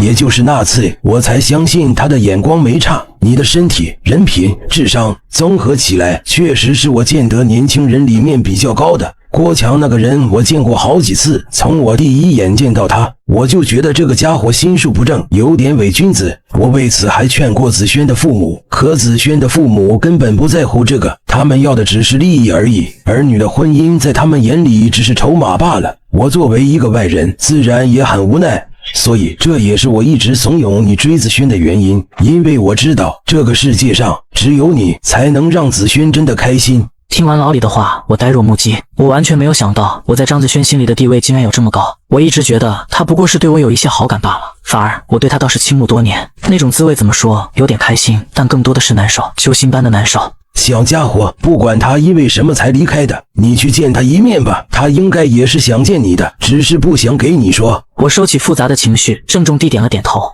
从老李家出来后，我的心情沮丧到了极点。不经意间，我走到了一个路口，这个路口正是几个月前张子轩开门把我撞倒的地方。我脑子里闪过这几个月里与张子轩接触的每一个场景，他在外卖站蹲我，在 KTV 帮我出头，在医院照顾我，在食料厂的生意上毫无怨言的帮我，在我家帮我清洁屋子，让他父亲把我捞出来。原来他竟帮我做过这么多事，却从来没有抱怨半句，反而给老李说是他给我带来的霉运。我的心突然疼得要死。可很快我突然想通了，不管他到底是因为什么才选择离开齐安，也不管我俩以后还有没有机会，我都该去见他一面，都该当面给他说一声谢谢，都该告诉他我想对他说的话，因为他值得，很值得。想到这，我一下释怀了。看到周围商铺门口的圣诞树，我突然想起来今天是平安夜，也就是在8年前我被学校开除了。时间宛若给我开了个玩笑，兜兜转转8年过去了，我还是和张子轩又一次站在了分岔口。可不同的是，这次我不再是那个年少自卑的少年，我到路边水果店里精心挑选了一个平安果，然后又写了一句话。我打车来到了张子轩的小区，刚到他楼下，我就注意到楼下停着那辆让我很上火的宝马车。看来郭强已经早我一步到了。我没有再像上次一样避开，而是大大方方的上前按响了门铃。很快，房门打开了，竟然是郭强来开的。你特么来干啥？郭强看到我后，眼里冒着仇恨的火花。狗都能来，我为啥不能来？靠，你骂谁呢？就在我俩要吵起来的时候，张子轩的声音从里面传来。郭强，是谁啊？一臭收破烂的。郭强说完就要推我出去，可他那点力气在我面前根本不够看的。我趁机走进屋内。一进屋就注意到客厅里坐着一伙人，基本是张子轩上次生日会的那些同学。黄山也在，看到我来了，眼神里也全是恨意。张子轩看到我以后愣了一下，随即反应过来，招呼着我先坐下。张子轩和别人都是有说有笑的，尤其和郭强表现得很亲密，可全程唯独没有搭理我。不过好在我也从他与其他人的聊天中了解了个大概，张子轩已经彻底辞职了，且明天就要赶赴青岛，今天特意叫大家过来吃个离别饭的。今天如果不是我来的巧，还真的有可能连最后一面都见不上他。他为什么要做得这么绝？为什么短短1周的时间就变得形同陌路了呢？我心里有无数的疑问想要问他，可此时当着这么多人的面却不知如何张口。我就坐在那里，眼睛全放在了张子轩身上。终于，郭强按捺不住了。许一，我忍你很久了，你眼睛往哪里放呢？关你毛事？子轩是我的女朋友，你一直看我女朋友，你礼貌吗？可据我所知，你俩已经分手了吧？许一，我和郭强是闹了别扭，可我俩已经和好了，请你不要对我男朋友这么说话。不可能，你俩怎么可能和好？怎么不可能？我俩在一起这么多年了，分了不知道多少次，每一次都和好了，这次为什么就不可能呢？说着，他好像是故意气我一般，直接走到了郭强面前。郭强，把你给我准备的平安夜礼物拿出来吧。郭强好像被天大的喜讯击中了一般，脸笑得跟菊花一样，随后掏出来一枚大钻戒。哇，这么大，强哥也太下血本了。听到周围人的称赞，郭强脸上充满了骄傲。子轩，原谅我吧。1分钟后，在大家羡慕的目光中，郭强牵着张子轩的手站了起来，随后宛若一个斗胜的公鸡，不屑地冲我瞟了一眼。还没等我说话，大家也都掏出了自己给张子轩准备的礼物，有送包的，有送口红的，有送化妆品的，这些东西无一例外都是昂贵的奢侈品。等大家都送完礼物之后，所有人把目光投到了我身上。许一，你呢？有没有给张子轩准备礼物啊？是啊，大家都送完了，你也该拿出来了。听到这些傻13催促，我掏出装着平安果的小纸盒子递给张子轩。子轩，平安夜快乐，送你一颗代表平安的平安果。哈哈，你竟然送1颗苹果，就算没钱，也不至于这么寒碜吧？不出意外，这些人等了1晚上，就等这个绝好的机会来嘲讽我。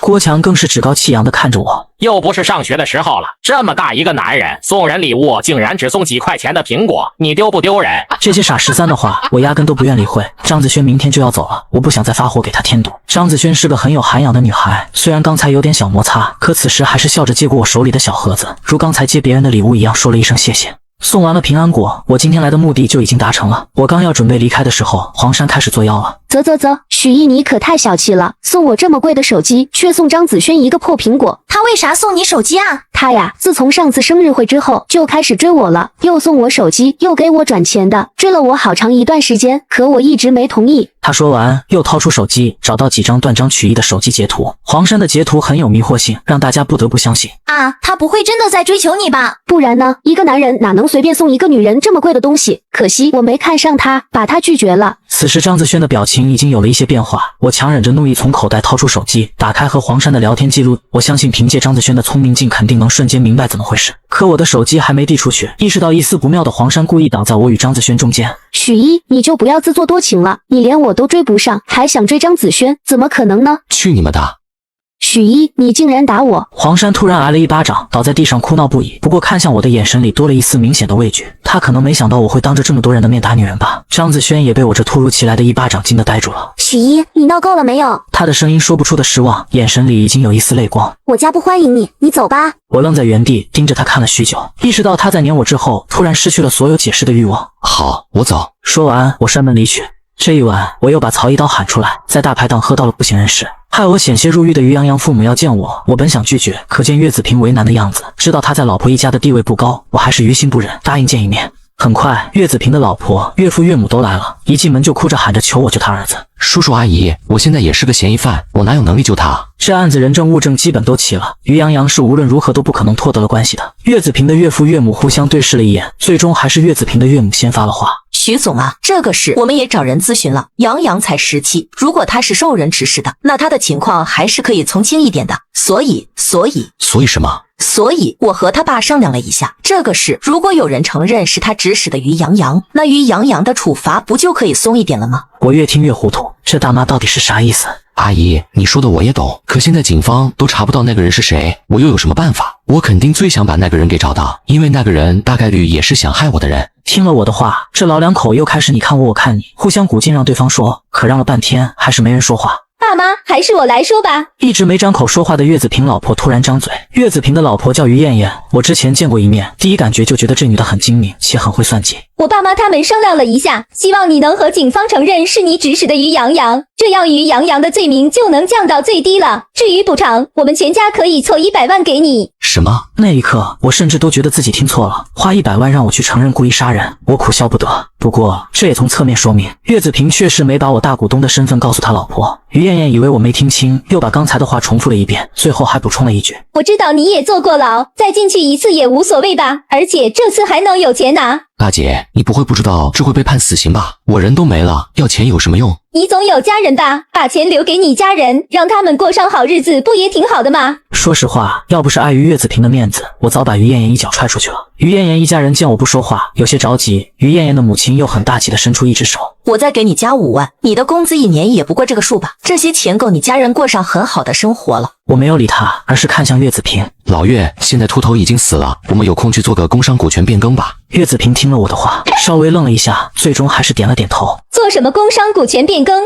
我一直没让老岳告诉你们，这个紫平建材其实我占股51%，是最大的股东。换句话说，我不缺钱，你们家的钱也都是我给你们发的分红。什么？这下于艳艳一家人全都呆住了。这怎么可能？这厂子是属于我和岳子平的共同财产，凭什么给你那么多的股份？说着，于艳艳竟然转身冲着岳子平甩了一巴掌。岳子平，你个王八蛋，你给我说话啊！岳子平虽是个老实人，可在我这个外人面前被老婆打了，面子明显挂不住了。你想让我说什么？这厂子几个月前都快被秃头逼得倒闭了，找你们全家人借钱，你们谁都不借给我，你还天天闹着和我离婚。你那时候不是说这个厂子的死活与你没关系吗？怎么现在厂子赚钱了，又成了我们的共同财产了？岳子平，你现在是什么意思？是说紫平建材与我没关系吗？好你个岳子平，你当时追我女儿的时候怎么说的？不是说以后要对她好一辈子吗？狼心狗肺的家伙，我们一家人对你那么好，你竟然说出这么没良心的话。听到这些，岳子平的火气也上来。我过得惨的时候，你们一家人只知道冷嘲热讽，我有钱了，每个月都变着花样找我要钱，还把那个废物于洋洋放到我身边监督我。你们全家真的都是好算计啊！我今天就把话放这里了，这个厂子与你们全家没有1毛钱的关系，我有充分的证据来证明这个厂子是我的婚前财产。你不是想离婚吗？那我们明天就去民政局办手续。于艳艳一家人被突然暴怒的岳子平吓得愣住了。紫平建材现在日入斗金，最近1个月，我和岳子平每个人的分红都接近100万。像于艳艳这么精明的人，她肯定知道在金钱面前，亲情是不值一提的。有钱她才是岳太太，没钱她就是于大姐。哎呀，老公，你别生气啊！我事先不是不知道这件事吗？加上杨洋的事，让我有点急躁，我不该对你发火的。你别生气了好不好？我不得不佩服于艳艳这变脸的速度，这女人怪不得能把岳子平拿捏得死死的。于艳艳的父母此时也都有点慌了，也开始赔上笑脸给岳子平说软话。过了一会，岳子平依旧怒意未消，可还是强忍着说道：“石料厂当初快倒闭的时候，是一哥掏钱救了我。他明明可以占全部的股份的，可还是给我保留了49%。这种事感谢他都来不及呢，你们竟然还想让他给杨洋去顶罪？”是，之前不是不知道一哥是大股东吗？徐总，对不起了，这个事我们再也不提了。徐总，您大人不计小人过，别把这事放在心上。这一家人的表现让我颇为反胃，我连客气的话都懒得说了，直接扭头离开。接下来2天，我一直给李强保持电话沟通，可得到的答复始终一致，于洋洋依旧咬死不说实话。于洋洋的案子解决不了，我的行程受限，连齐安都没办法出，只能联系陈可可和小翠，通过电话了解一下七巧和二狗的情况。陈可可说她明天放假，打算回来，还旁敲侧击地问我于洋洋的案子怎么样了。我见她又关注这件事，忍不住把她骂了一顿。可第2天起床后，我接到了李强的电话，说有个小姑娘找到警局来了。当李强告诉我女孩的名字是陈可可的时候，我的怒火一下就上来了。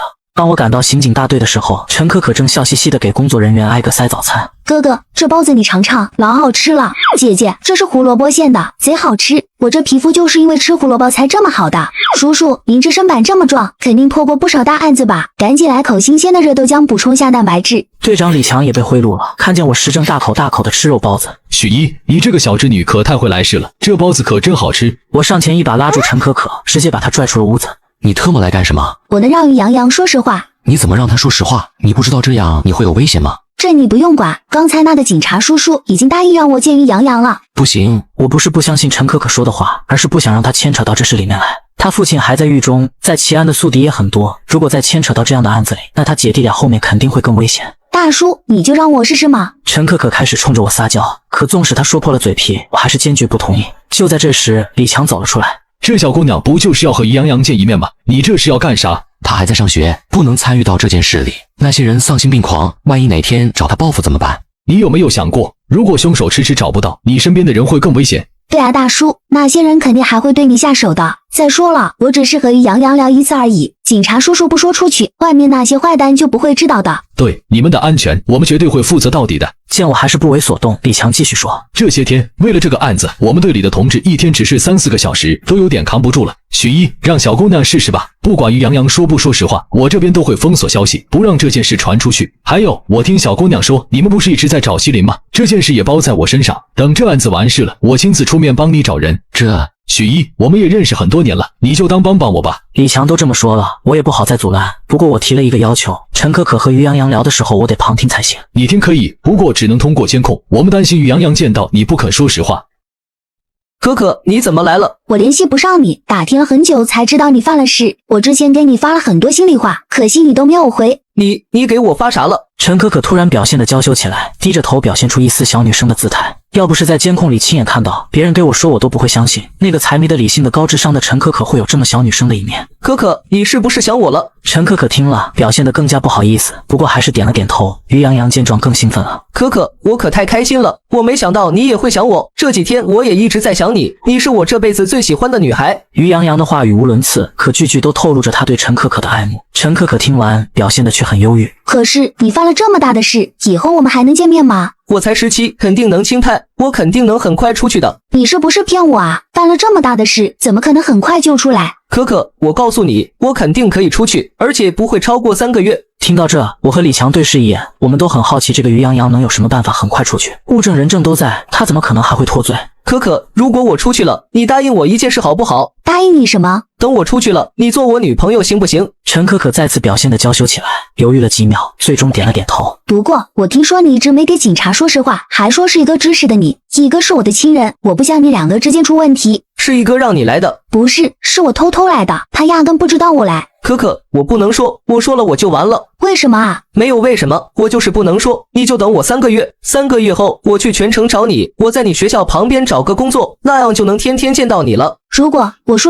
你能说实话的话，我现在就能答应做你女朋友。警察叔叔刚才说了，你说实话会处罚的更轻的。不可能，他们绝对是骗你的。那你怎么知道那个人不是骗你的呢？他给了我那么多钱，怎么可能会骗我？说完，他顿时意识到了一丝不妙，赶紧转移话题道：可可，你相信我，我肯定能很快出去的，到时候你就不用那么辛苦赚钱了，我养你。钱，我和李强迅速捕捉到了这个关键信息。于洋洋1月工资800，日子一直过得很窘迫。听说通宵的时候泡面都不敢加长，但他最近买手机、买电脑啥的花了很多钱。不出意外的话，这些钱是那人给他的。我们查过，他之前的银行流水少得可怜，确实没啥钱。前段时间突然每天通过卖游戏装备陆续赚了3万4。我们也调查过，买装备和道具的都是网上随机的游戏玩家，不像给他钱的人。我们也问过于洋洋，他就说为了追女孩把游戏装备卖了，确实也合情合理。李队长，你觉得有没有这种可能？那个人是通过给于洋洋游戏装备来实现给钱的目的的。我现在就让技术科的同事查一下。监控中，陈可可还在和于洋洋拉锯中。陈可可虽然智商超高，可还是拿于洋洋没什么办法，毕竟关系到自己的生命。于洋洋表现得很谨慎。陈可可走之前，还特意挥舞着小拳头给于洋洋打气：“洋洋，我等你，你一定早点出来哦。”于洋洋郑重地点了点头，好像对出去这件事已经胸有成竹。过了一会，技术科的同事说于洋洋的游戏仓库里堆满了游戏装备，但他们一时半会不好估量价值。于是我便把游戏截图发给了曹一刀询问。我去，这一仓库加起来得值1辆车啊！什么车？10万以内的车随便买。有了这个关键信息之后，李强他们表现得很兴奋。我怕这些人让陈可可再出面找于洋洋聊，赶紧拉着他逃走了。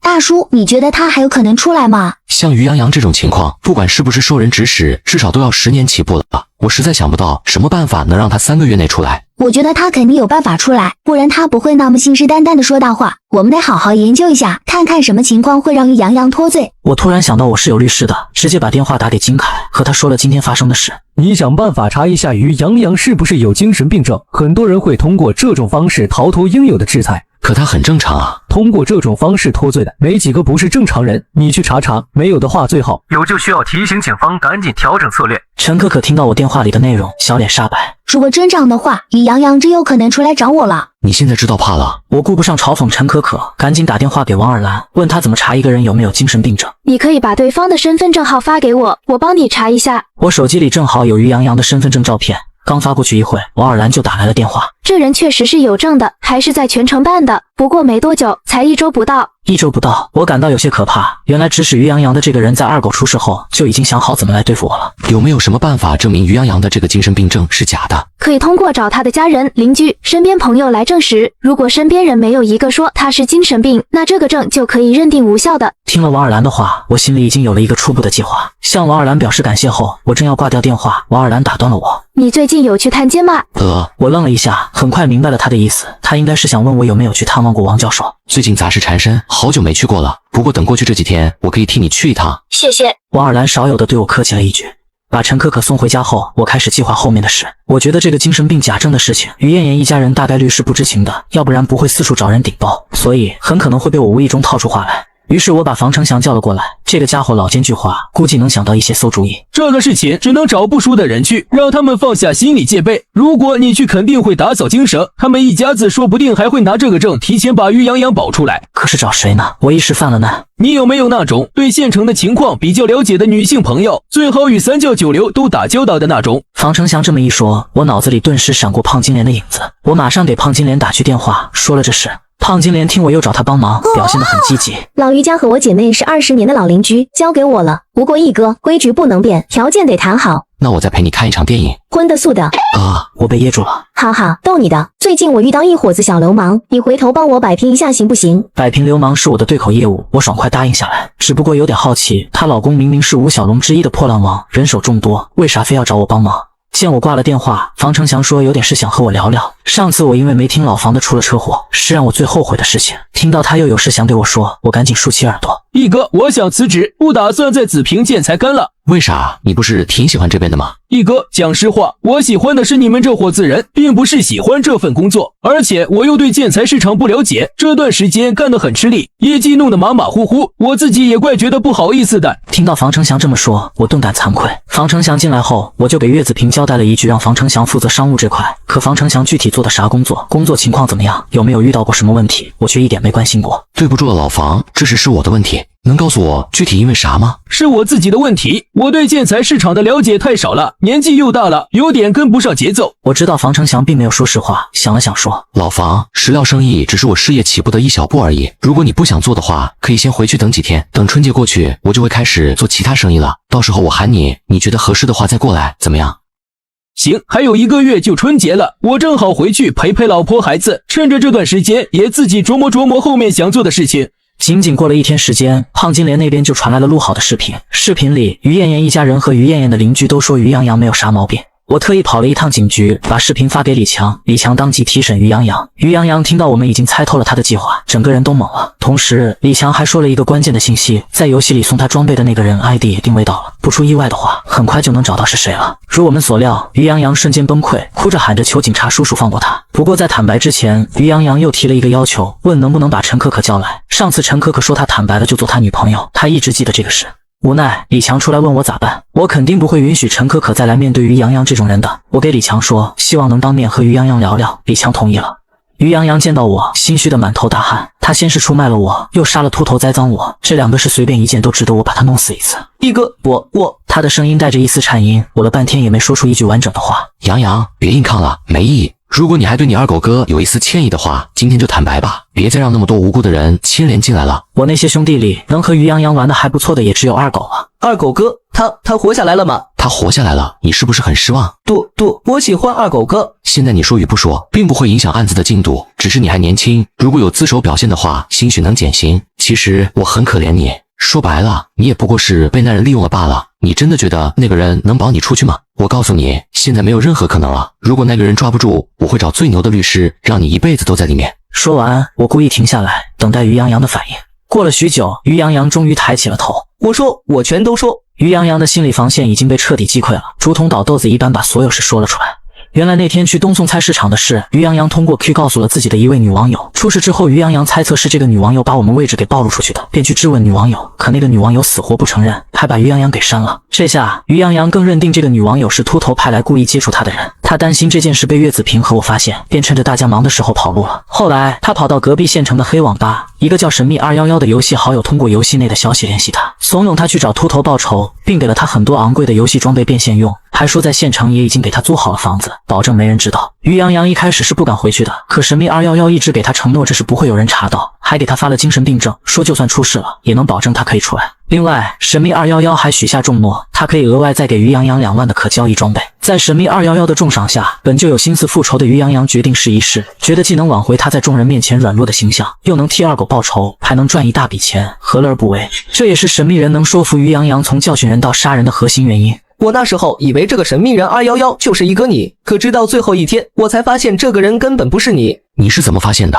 原来那晚临行前，神秘人211突然告诉他，如果被警察抓住，必须要把罪名推到许一身上，而且要坚决不能改口，这样他才会出面帮忙。于洋洋很惊讶，因为他以为一直是我在和他聊，直到此时才意识到大错特错了。他不是傻子，顿时意识到自己可能在被人利用，于是他开始反悔，说不想干了。可神秘人211拿他外甥女，也就是岳子平的女儿威胁他，还爆出了他外甥女的幼儿园。于洋洋这人和全家都不亲，唯独偏爱这个可爱的外甥女。听到神秘人拿他外甥女威胁，他担心真的出事，只好将错就错。见他答应，神秘人211通过游戏消息给他发了秃头所在的位置。于洋洋混进了会所后，一直藏在厕所里，等秃头独自上完厕所打算出去的时候，他突然冲出来对他秃头的心脏猛扎。在后来的事我们也都知道了。于洋洋说完，已经泣不成声。一哥，我发誓，我虽然看你有点不爽，可我真没想过出卖你。我那个女网友认识很久了，经常瞎聊，我那天也是无意给她提了一嘴要去东宋市场的，可没想到她竟然把这个事情给说出去了。这个女网友是哪里人，你知道吗？他说他是关东那边的，可明显是骗我的。事后我质问他，他还不承认，甚至把号都注销掉了。我后来也根本联系不上他。那这个神秘人211你是什么时候认识的？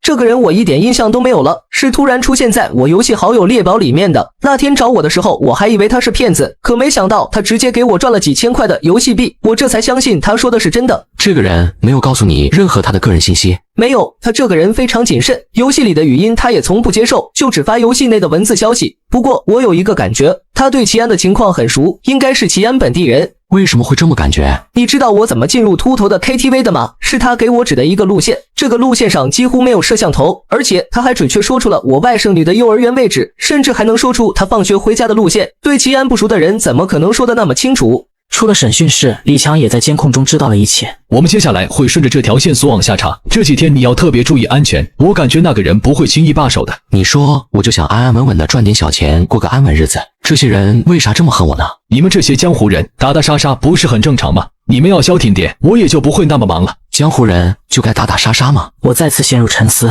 忙完了刑警队的时候，我给胖金莲打去电话，问去哪里找他。他昨天让我帮忙摆平一批流氓，现在是时候还他人情了。为了帮胖金莲摆平一批小流氓，我来了胖金莲说的地方。原来这座小院是胖金莲自己掏钱买的，因为闲着，便借给了破烂王王丽的外甥住。可这个外甥不但自己住，还带了几个同学一起，把房子搞得乌烟瘴气的。我最近想用这几个小院做点农家乐，就委婉的让他们搬出去，可那些人哪里肯听，一直找理由拖着，这么一拖就好几个月了。我当初真不该心软答应王丽把房子给他这些亲戚住。听到这，我也终于明白胖金莲为啥不找破烂王帮忙了。对破烂王来说，那可是亲姐的孩子，绝对的血亲。他作为一个事业有成的社会大哥，肯定不能对自己亲戚太小气，不然多没面子。先带我进去看看吧。我有点好奇，这些人在偏远的乡村回迁小院里天天干啥？进了屋，满地的烟头、瓜子壳、卫生纸，一看就很久没打扫过了。4个男孩正打游戏，叽里呱啦的也不知道在说啥，脏话更是一句接一句，根本没注意到我和胖金莲进来。你们先停一会。胖金莲大声喊道，可4个人却是连头都懒得回一下。见状，胖金莲无奈地看向我，我冲他点点头，让他放心。随后，我走到电闸旁边，在黄毛大喊上的瞬间，直接把总闸拉了下来。屋里瞬间变得很安静，但也只安静了那么1秒钟。转瞬之间，4个男生炸了锅。我去，怎么断电了？怎么回事？我的5杀！4人拍桌而起，怒气冲冲地看向我们。舅妈，你为什么要拉我们电闸？竟然是他们！这几个人正是我第一次去找陈冠宇的时候，在纸庄后面碰到的那几个翻墙的小男孩。当时还因为他们说脏话把他们揍了一顿，看样子是没认出我。他是我朋友，他是……这傻13不会是舅妈你的新相好吧？黄毛说完，屋子里的其他小伙子也都哈哈笑了起来。胖金莲脸上红一阵子一阵，我二话没说，上前一脚把黄毛踢飞。谁特么让你说脏话了？还特么不长记性是不是？么的，给我干他！其他3人听后疯了一样的扑向我，可冲到半截突然愣住了。大哥，是你吗？其他2人也都战战兢兢，不止刹住了身子，还后退了几步。显然这几个家伙已经认出来我是谁了。你们怎么特么不动了？黄毛疼得龇牙咧嘴，见那几人不再冲我，便气急败坏的催促。东西，他是二爷的哥哥。黄毛名叫陈东西，此时也终于在小胖子的提醒下认出我来了，立马认怂。哥，我错了，舅妈，别让大哥打我们了，真扛不住啊！胖金莲看看刚才还嚣张的陈东西4人，吃惊的看向我。你们认识？之前揍过。舅妈，我们最近真是没钱，我们有钱之后肯定搬出去的，你没必要因为这点事找人揍我们吧？我毕竟也是你亲外甥啊。我可没找人来揍你们，他只是正好路过，谁叫你们说话不好听来着？这荒野郊外的，咋可能是路过的？听到陈东西嘀咕的话，胖金莲有些尴尬。你知道他是谁吗？他至于大老远的来打你们几个小屁孩吗？他不是二爷的哥吗？还能是谁？5小龙排名第1的许一，江湖人称一哥。啥？这下这些小屁孩全都呆住了，一个个满脸崇拜的看向我。我有些好奇，我都这么久不混社会了，这些小屁孩还能知道我不成？一哥，我们现在都跟曹亮和二爷混了，早就听他们说过你的名号。刚才是我有眼不识泰山，我真是该死。曹亮我认识，曹一刀的弟弟，直专目前的扛把子。但二爷是谁？二爷大名是陈冠宇，前几天还让兄弟们帮忙找一个叫于洋洋的来着，这一片都是我们4个带头找的。我这才想起，陈冠宇这家伙之前确实给我说过他的外号，等我见到他还得踢他2脚。一个小屁孩挂这么大的名号，不是找死吗？既然都是自家的兄弟，我也不好意思再动手了，便直接说让他们早点搬出去。他舅妈确实是要做农家乐，没有骗人。胖金莲也连连点头，刚要说点什么的时候，电话响了。一哥，我先出去接个电话。胖金莲出去后，这几个小子又和我诉起了苦。一哥，我们刚毕业，实在是找不到合适的工作，只能在网上帮人做点游戏代打的单子啥的，每天赚个饭钱都够呛。现在身上1毛钱没有，出去就只能睡大街了。我不懂游戏，可听他们这么一说，瞬间想起曹一刀也是干这个的。曹一刀貌似做的也不咋地，要不然也不至于连个烟都买不起了。玩游戏能发大财吗？能，但是很难。有多难？目前看起来，只有做主播或者职业选手才能赚到大钱，但这2样都太遥远了，我们压根不知道咋去入门。主播和电竞职业选手对我来说同样比较陌生，可我记得曹一刀给我说过，游戏和竞技体育一样是很吃天赋的，主播和职业选手是100万里挑一的天才。你们技术怎么样？我们水平还可以，但和二爷的水平比起来，我们都是渣渣。没想到这个小家伙还有这个特长，可在学校打游戏没啥前途，撑死也就能带妹子装个13而已。出了校园没人认识你是啥国服最强，但他们这种学校学其他专业找到好工作的可能也很小，大部分小孩子还是得吃上7、8年生活的苦后才会后悔当初没好好学习。想到这，我心里突然有了一个大胆的想法。趁着金莲不在，我直接给曹一刀打去电话。齐安有没有什么游戏比赛的项目？有啊 ，LOL 城市赛，齐安现在正在选拔呢。那你参加吗？我一个人参加个屁，这游戏至少要5个人才行。这样，我有几个小兄弟现在辍学了，你带着一起参加比赛吧。另外，我再给你找个强力的外援。曹一刀沉默了，我知道他是不愿接受我的帮助。大哥，你就当帮我一个忙。这些小孩天天窝在家打游戏都废了，你带着他们拼一把，行的话让他们走这条路，不行的话，趁早让他们去找厂子去拧螺丝，说不定过几年还能混得领班当当。我注意到4个小男孩被我这话说的眉头紧锁，好像很不服气的样子。大哥，这些孩子也是职专的，就和当年的我们一样，你不带他们，他们可真就废了。这下曹一刀没有再纠结，立马答应下来。挂了电话，金莲也正巧回来了，我硬着头皮和他聊。金莲，能不能把这小院租给我？好好的，你租它干嘛？我刚才打电话的那个朋友也是专职打游戏的，我想让他带着这几个小屁孩组建个战队，参加一下比赛，总得让这些年轻人试一把。我没好意思说是曹一刀，毕竟曹一刀和胖金莲的故事究竟是啥样的，我还不知情。谁知胖金莲听后没有丝毫犹豫，没问题，这是我100个支持。谈到房租的问题，胖金莲急了。小易哥，你和我谈钱不是看不起我吗？这房子空着也是空着，就交给他们去折腾吧，我也不差那点钱了。事情谈妥后，我又分别给曹一刀和陈冠宇打去电话，让他们马上来这个地方。因为担心曹一刀和胖金莲一会碰面尴尬，我找了个理由把胖金莲提前支走了。没过多久，陈冠宇率先赶到，见到满屋子都是熟人，兴奋的不行。天天他们洗头发、推头发，我真是够的了。我闻言一脚就踢了上去。提醒你2个事，一是以后不能叫二爷了，小年纪这么大的名号不可能扛得住；二是以后少他妈给我说脏话，毕业证更是必须给我拿到才行，拿不到我就把那事告诉陈可可。闻言，陈冠宇脸色苍白，连忙求饶说再也不敢了。曹一刀到了后，看到屋里的环境，顿时火大，一人踢了一脚。比他们猪窝都脏，赶紧给我打扫干净！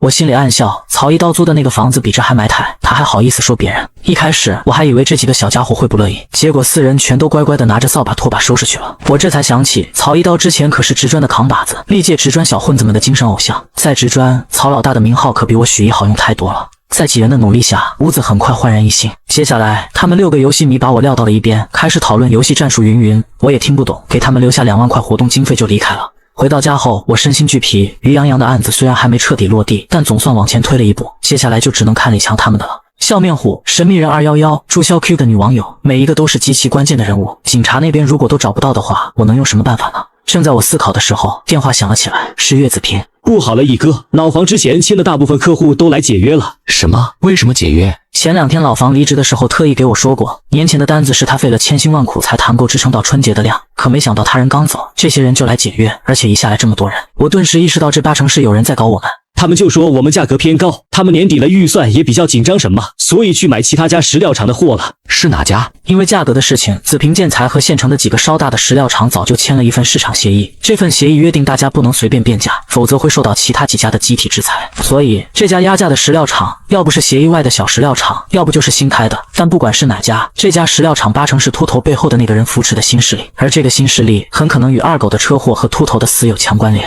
叫什么二龙建材，好像是新开的。我查了一下，他们有2个股东，一个魏成龙，一个于大棍。竟然是他俩！一哥，你认识他们吗？他俩都是吴小龙里面的，一个排第3，一个排第5。之前你见过的曹一刀排第2，县城那个破烂王王力排第4。这俩王八蛋竟然敢惹到我头上来！我想起洗漱那场鸿门宴上，这俩人还和我喝了几杯酒。当初说的贼好听，让我有事随便找他们帮忙，恨不得把我当兄弟看。没想到才过几天，这俩好兄弟就插了我一刀，可能还不止一刀。那现在怎么办，一哥？如果年前没订单回款，我们账上可就没钱了。大家的工资都够呛发出来，要不拖一下，年后接到单子了再发工资。我们无论如何不能做拖欠农民工工资的企业，这是底线。大家没钱怎么回家过年？一哥，我也不想啊，可账上实在没钱啊。我刚想说账上没钱，咱俩就掏钱垫上。可想到自己前几天刚借了陈可可20W，现在正是一穷二白的时候，总不能让岳子平自个去掏，那我这个大股东就太不称职了。我来想办法吧。不管怎么样，我们一定要把工资发出去。挂了电话，我感到头更疼了，一波未平一波又起。我这时也终于体会到季总说的团队是什么意思。如果有人能帮我分担一些事情，我应该会好受很多。可还没等我想出办法，第2天，王鹏的公司找到了我们，说我们之前的合同有很大漏洞，考虑到风险问题，必须取消与我们的合作。这家公司支撑了我们目前50%的流水，如果合作取消了，对紫平建材的打击是致命性质的。为了挽回这笔订单，我和岳子平说破了嘴皮，可对方的新商务寸土不让，说不起诉我们已经算好的，就别想着合作的事情了。说完就走了。完了，我们的投资也没戏了。在出事之前，我和岳子平已经在计划拉投资。王鹏这家公司的订单是我们最大的依仗，这笔订单丢了，年后的投资肯定是没戏了。就在我一筹莫展的时候，一个陌生电话打了过来。小子，最近怎么样？听到这久违的声音，我终于有了一丝笑意。刚见到出狱的虎叔，我就把送外卖、卖钱包、开石料厂的过程告诉了他。说完了和秃头的矛盾，又把魏成龙和于大棍2个人抢我订单的事情简单说了2句。背后这个人肯定不是冲着石料厂来的，而是冲着你来的。为什么是冲着我来的？之前金碧辉煌背后的那个人，你知道是谁吗？陈冠宇给我说过，金碧辉煌早期的后台就是他父亲陈真清，早期奇安的三把手，是一个地方上成长起来的干部，底子很硬。后来陈真清进去后，把这摊子事托付给了他一个手下龚局长，官虽然不大，好在对口，勉强能罩得住。我入狱后1年，林姐告诉我说，龚局长被调任到省城当区长去了，与奇安这边也断了联系。他走了之后，金碧辉煌就成了一块案板上的肥肉，引得很多人觊觎。你知道陈真清因为什么进去的吗？听说是受贿。你说的只是一个说辞罢了，他这个级别的进去只有一个原因，就是因为斗争失败。我感觉这些人是因为陈真清才找你麻烦的，包括你那个玲姐，大概率也是因为这个事才倒霉的。我吃了一惊，这是我从来没想过的缘由。可我与陈真清压根没见过面，他进去后我才进的金碧辉煌，当初还是个小喽啰，与这些人没什么交集。你没见过面，不代表那些人不会迁怒于你，不过这也是我的一个猜测。等我帮你打听一下陈真清进去的真实原因，看看他当初的那个宿敌是谁。但不管怎么样，你接下来要特别注意自己的安危，实在不行就把紫平建材全卖了，跟我去禹城发展。我点了点头，问虎叔的生意现在怎么样了？进去之前囤了一块荒地，今年高速通了，那块地翻了几倍。当然了，这是横财，不能当本事。我的核心业务是房地产，今天刚拿下一个私立学校的项目，操作好了，赚他2000万不是问题。我不得不服，和虎叔一比，我做的生意简直是小孩在过家家。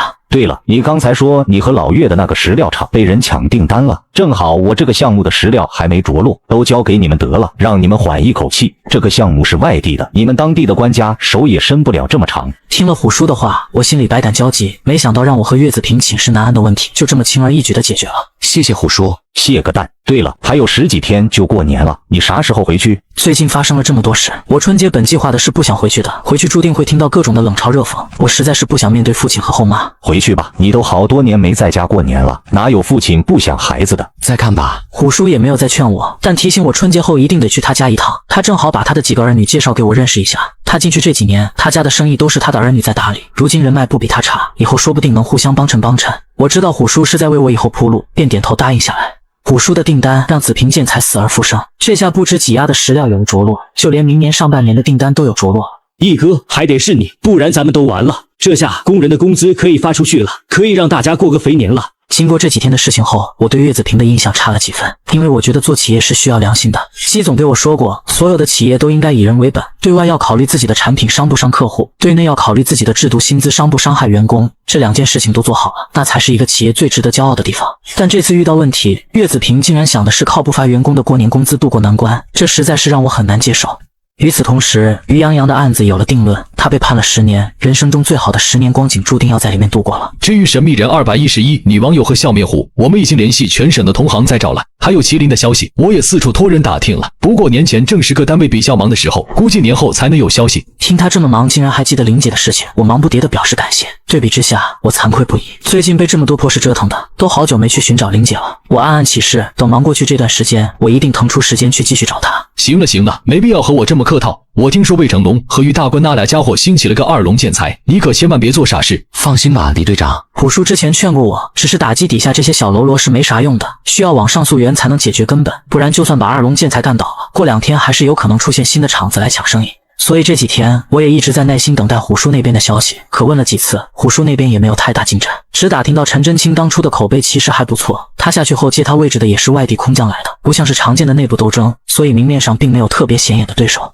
我也找陈可可打听过，可他对他父亲工作的事更是一无所知，只说他父亲进去后，之前常去他家的那些叔叔伯伯后来完全不理他们了，只有龚叔叔每年会给他俩发过几百块钱的过年红包。那你有没有向龚叔叔打听过玲姐的消息？龚叔叔早就离开现场了，金碧辉煌的事情还是我告诉他的，不过他知道后也一直在帮忙打听，可惜没啥结果。听到这，我的心又蒙上了几层阴影。连龚这样的大人物都找不到玲姐的消息，玲姐该不会……呸！玲姐要知道我这么想，肯定又骂我一顿。不过真的好想再让他骂一顿啊！当我突然接到王尔兰的电话时，我这才想起来，前几天答应他去监狱看王教授的，但因为订单被2龙建材抢的事情，竟然给忙忘了。我心虚的接通了电话，王尔兰问我在哪，我在厂子里，正计划这2天去看王教授呢。今天能去吗？能去。那你来接我吧，我在你们吉安县医院门口，今天来做学术交流的，提前完事了。好，等我10分钟。我借了岳子平的车，带着王尔兰来到了齐安郊外的齐安监狱。狱警们和我都很熟了，虽然没提前预约，还是很快帮我约好了王教授。在进入接见室之前，一路上没怎么说话的王尔兰变得紧张起来，捏着手指让我先进去聊，他就不进去了。我劝了半天，他还是坚决不进去，还告诫我千万不要告诉王教授他也来了。无奈，我只好独自一人进入了接见室。隔着厚厚的玻璃，我看到王教授的脸愈加瘦削了，不由得有些心疼。老师，你这个臭小子，好久没来看我了。老师，我找到你女儿了。这简单的一句话让王教授瞬间愣住了。你说什么？你女儿王尔兰，我找到她了，而且今天我把她也带来了。王教授瞬间泪崩，哽咽的说不出话来。她还好吗？齐鲁3院最年轻的副主任医师，牛得很。我简单几句，把我和王尔兰相识的过程告诉了王教授。王教授听完，脸上也终于浮现了一丝老父亲的笑意。命中注定了。是啊，命中注定。我和王教授都沉默下来。我俩大男人其实可聊的不多，每次来见他们也都是扯淡，给他们说下我的情况。王教授此时的沉默和往常却不一样，我知道他肯定在想王尔兰的事情。他是不是不想见我？老师，他如果不想见你，干嘛会跟我来啊？而且这次来看你还是他主动提出来的。真的吗？老教授的眼睛里有了亮光。真的，他只是不知道怎么面对你罢了。你等会，我出去喊他。我特别能理解王教授此时的心情，自己最心疼的女儿就在门外，他又几年没见过面了，那种殷切感可想而知。王尔兰见我出来了，很是惊讶。怎么这么快？你老爹想见你，让你进去呢。王尔兰反应很快，瞬间意识到是我把他给卖了。姓许的，你果然是我见过最烦的人。可话是这么说，他还是走进了接见室。趁着他和王教授会见的机会，我找到狱警，说想顺便把那哥几个也都见一下。第一个见的就是季总，我所有的经商理念都来自于季总的无私传授。虽然我只学了个皮毛，但也让我在出狱半年内迅速积累了一点资本了。季总对我的那些恩怨情仇丝毫不感兴趣，他只关心我的生意目前是啥状况。我把石料厂的情况给季总说了一下，季总听完沉思了足足几分钟。这个石料厂的模式不健康，不能只靠熟人帮忙才能开门营业，这样早晚的死。而且你们的原材料很容易被人卡住，如果原材料那边价格暴涨，你这边生意立马完蛋。我听完大吃一惊，这两条思路是我从来没想到过的。石料厂的生意只能当成你原始资本的积累，不具有持续性。不过既然是生意，一定要想办法利益最大化。你接下来还是要努力把流水做得更高，找个冤大头接盘，拿一笔巨额现金去做其他的生意。季总的高瞻远瞩让我有些茫然，我本来还想把石料厂当成自己的大本营，不断开拓新阵地的，可没想到季总竟然直接让我放弃。小地方的房地产相关产业与政治息息相关，就这么点事就差点让您没了命，后面的风险只会更大。赚钱而已，没必要把命搭上。那我该做点什么呢？去全城或者其他更大的城市做电子产品、电子商务、线上教育，未来肯定是属于互联网的。随便做点什么都比卖石头赚钱。可我对这些一窍不通。你是傻子吗？不是啊，不是傻子，那就能搞成。这世界没有比互联网更容易的事情了。这玩意搞清楚底层的逻辑，做什么生意都是一样的。然后季总又给我说了石料厂后面的运作思路，按照他说的，我如果能把石料厂套现，至少有1000万的现金到手，然后把钱怎么投到互联网上去，怎么融资骗钱，怎么把盘子做大。和季总聊完，我又见了2个散打冠军，他俩都快出狱了，虽然年近40，身手不复当年，但凭着散打冠军的口碑，后面找个富人当保镖也能安稳度日。锁王也是有一门手艺在的，后面正经开个锁店砸也饿不死，只要别总想着挑战高难度，问题就不大。干传销的杨总依旧贼心不改，给我说了一套他新的传销理念，说虚拟数字币后面势必会爆发一波，能割不少韭菜。如果我按照他这个方式提前布局的话，1年干他个10亿没问题。然后问我要不要先投给他10万。听到这么扯淡的事，我自然不屑一顾，果断拒绝了。可我万万没想到的是，杨总出狱后竟然真的把数字币搞成了，而且割了远不止10个亿。走出监狱大门后，我注意到王尔兰的双眼通红，显然是哭过的。我不敢触眉头，全程没说半句话。可临到县医院的时候，他突然开口了：“一起吃个晚饭吧。”想到最近他前后帮了我不少忙，的确应该请他吃个饭，我便应诺下来。为了带他体验奇安的特色菜，我驱车10里地带他来到了强哥的农家菜馆。强哥见我来了很开心，可见我还带了一个美女，很是疑惑。听到是蹊跷的主治医师后，强哥很激动，说要给王大夫做几个他最拿手的菜，而且今天必须他请客。我知道他是想变相弥补一下玲姐，这样能让他心里好受一些。王尔兰一开始有点拘束，但喝了一杯酒后也逐渐放开了，便主动问我们一些问题。聊到婚姻的话题，我明显看到强哥凛冽的眼神突然变得柔和下来。我很幸运，我的妻子曾是这个世界上最好的妻子。听他这么说，知道真相的我暗自叹了一口气。王尔兰瞪大眼睛，宛若意识到了什么，看了我一眼，见我点头后便瞬间明白了。对不起，我事先不知情。哈哈，没事，我喜欢和人提我的妻子，我相信我每次提她的时候，她在天上都能感受到我很想她。我与王尔兰一时不知道该说点什么好。强哥自顾自地喝了一大杯酒。我与他是在火车上认识的，那时候我还在武校习武，1月回家一次。那次坐火车回家，她就坐在了我对面。我看到她第一眼就觉得这个女孩简直美得跟天仙一样，所以一路上我都魂不守舍地偷看她。可没想到，我竟然因此坐过了站。我本该在全城下的，却坐到齐安来了。他听我骂娘说坐过站了，扑哧笑了，说让你偷看我。我这才知道，他一直知道我在看他，只是没好意思说而已。那天下车后，我厚着脸皮找他要了个地址，说想给他写信，没想到他竟然答应了。后面我们就一直写信，1年后确定了恋爱关系。他比我大2岁，是幼儿园的老师。老师在那时候是一份很体面的工作，而我是武校出了名的混子。可他一点都不嫌弃我，还说我以后能更好的保护他。可我让他失望了。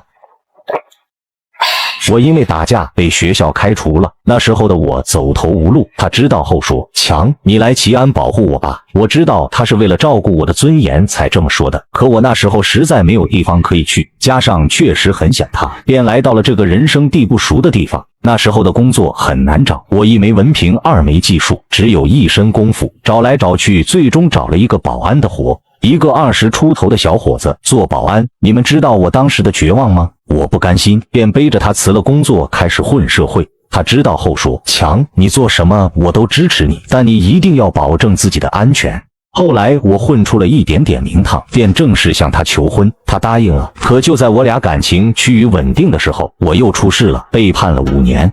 入狱前，他握着我的手说：“强，我等你。”这期间，他的父母为了让他放下我，以死相逼。可他说，黄世强就是我的男人，此生是，下一生是，生生世世都是。我出狱那天，他穿着白色婚纱在监狱门口迎接的我，说：“强，我终于可以嫁给你了。”我好开心。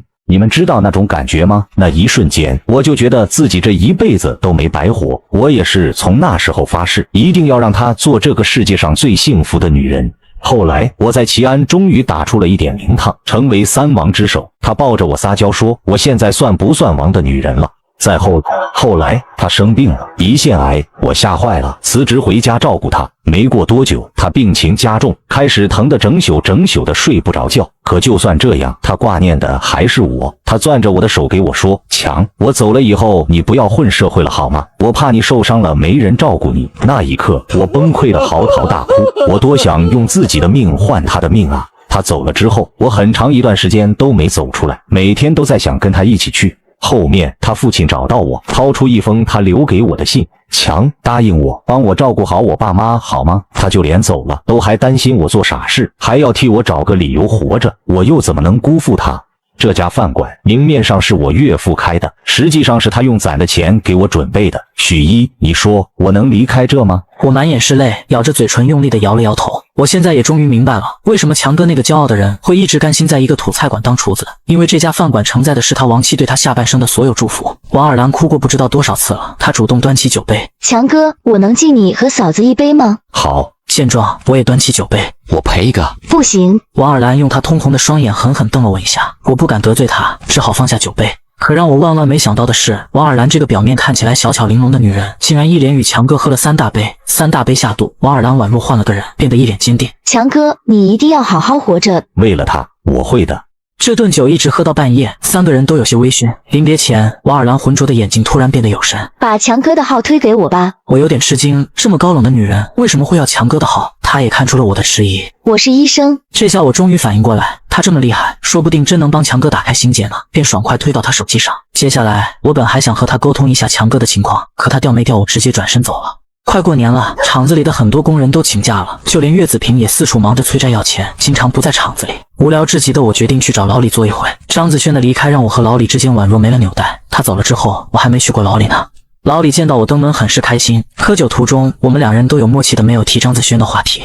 可喝到后面，老李明显喝多了，苍老的脸上露出一股子歉意。孩子，对不住了，你和子轩的事是我没能帮到你。听到张子轩的名字，我的心瞬间感觉有些刺痛。他的突然离开，他和郭强的复合，黄山那些让他误会的话，在过去每个深夜里都让我有一种无力的感觉。与你没关系，老李，是我的问题。不，确实是我的错，是我把你的事情告诉子轩的母亲，子轩的母亲对此很不满意，让子轩不要和你在一起。老李，你早告诉晚告诉都是一个结果，我与子轩之间的差距太大了，我还坐过牢，子轩的父母无论如何都不会同意我和他的事情的。然后我又把那天在张子轩家遇到的事情告诉了老李。张子轩和郭强的感情是经过时间沉淀的，分手又复合确实是很常见的事情。可老李听完突然反应很大，他俩真复合了吗？是当着我的面复合的。复合了，那他为啥还会去青岛啊？我一直觉得是因为他和郭强复合才选择放弃我的，这也是一个合理的逻辑。可他为什么还要去青岛呢？难道只是因为不想在奇安见到我吗？以我对这孩子的了解，他肯定有什么难言之隐，只是不方便告诉我们。他独自一人在外，心里肯定既孤独又委屈。你去看看他吧。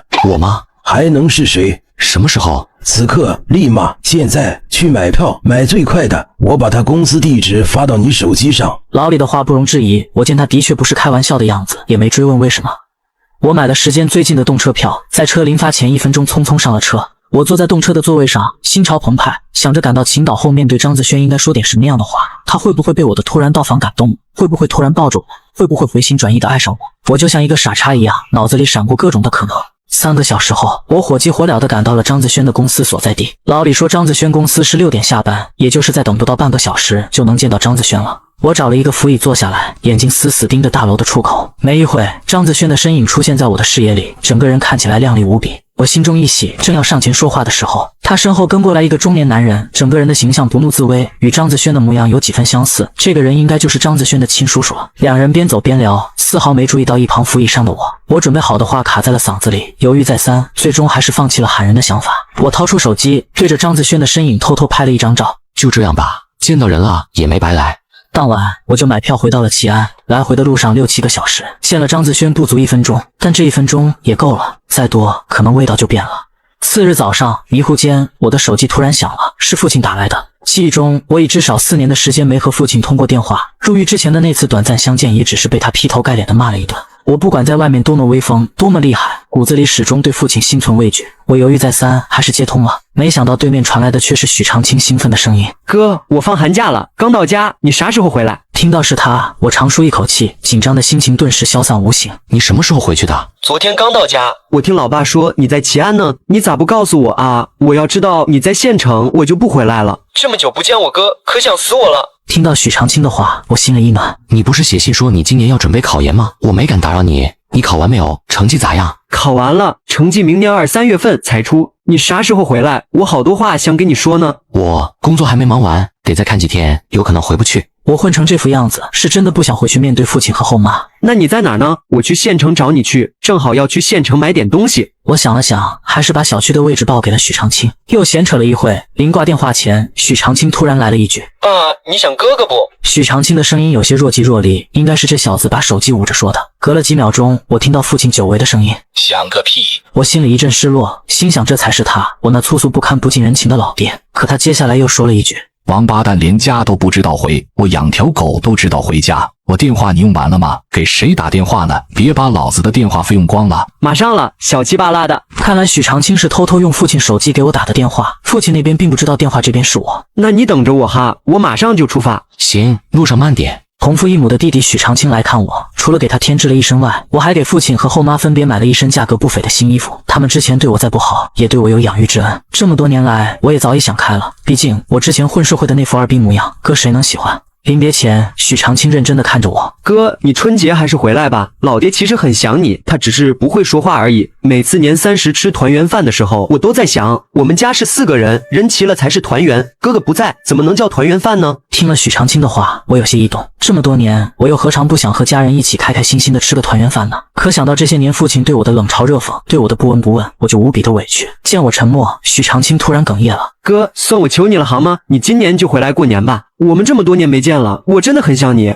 看到他那真切的样子，我差点就忍不住立马答应，可我还是硬着心说：“再过几天看看，我如果回去会提前告诉你的。”许长青走后，我又陷入了孤独无助的怪圈里。我想到曹一刀，打电话问他忙不忙，晚上一起喝个酒。可没想到，一向对喝酒百无禁忌的曹一刀竟然拒绝了。明天就是 LOL 齐安赛区的决赛，我得带着那些小孩训练一下战术。明天如果夺冠了，咱们可以一起庆祝一下。这么快都打到决赛了？那天离开金莲的别墅后，我就没再过问过他们的事，甚至于这几天忙得都不记得自己曾经组建过一个战队了。因为那时候我的想法就是让他们找个正事干一下，顺便有个理由后面帮助曹一刀。小县城1天3赛肯定很快啊！狗儿子，我啥也指望不上你，曹一刀对我的甩手掌柜行为表示很不满意，听他骂我，我反倒很开心，因为我能听出他语气里透露着轻描淡写的自信。有把握夺冠？必须的必啊！有我和小冠宇在，一般的战队都是土鸡瓦狗，我们可是一路16连胜晋级的决赛，还有个是夺冠有10万的奖金，你打算怎么分配？你们赚的钱与我有啥关系？你们看着来呗。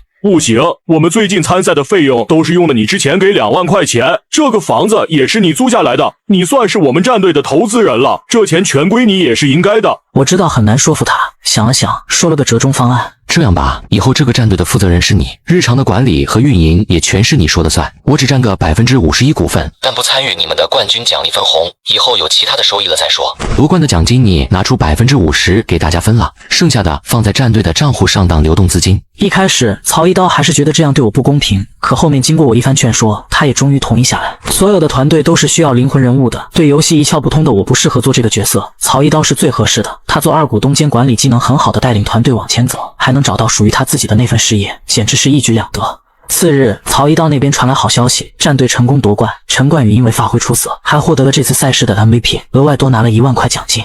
当天晚上，我带着众人下了一顿馆子。饭桌上，我给大家公布了我和曹一刀的决定，所有人都没有反对。对这群迷茫的少年来说，他们在乎的不是钱与股份，而是来自于外界的认可。这份认可足以让他们在今后的人生中比别人多一份自信与坦然。曹一刀又给我说了他后面的计划，出了齐安赛区后，接下来就要去市里与各个赛区晋级的前2名继续比赛，竞争市区的冠军。每次这种大型赛事能得到全国冠军的战队，都会有成员被职业战队选中。就算得不到冠军，能在关键比赛中有亮眼的表现，也会接到职业战队的试训邀请，有希望成为职业队的候选队员。能成为职业选手，是所有游戏玩家的最终梦想。听到这的时候，陈冠宇这批孩子个个跟打了鸡血一样，好像成功就在眼前了。虽然对游戏不甚了解，但我也知道这里面的难度会有多大。一个小县城的野鸡战队真的能层层突围吗？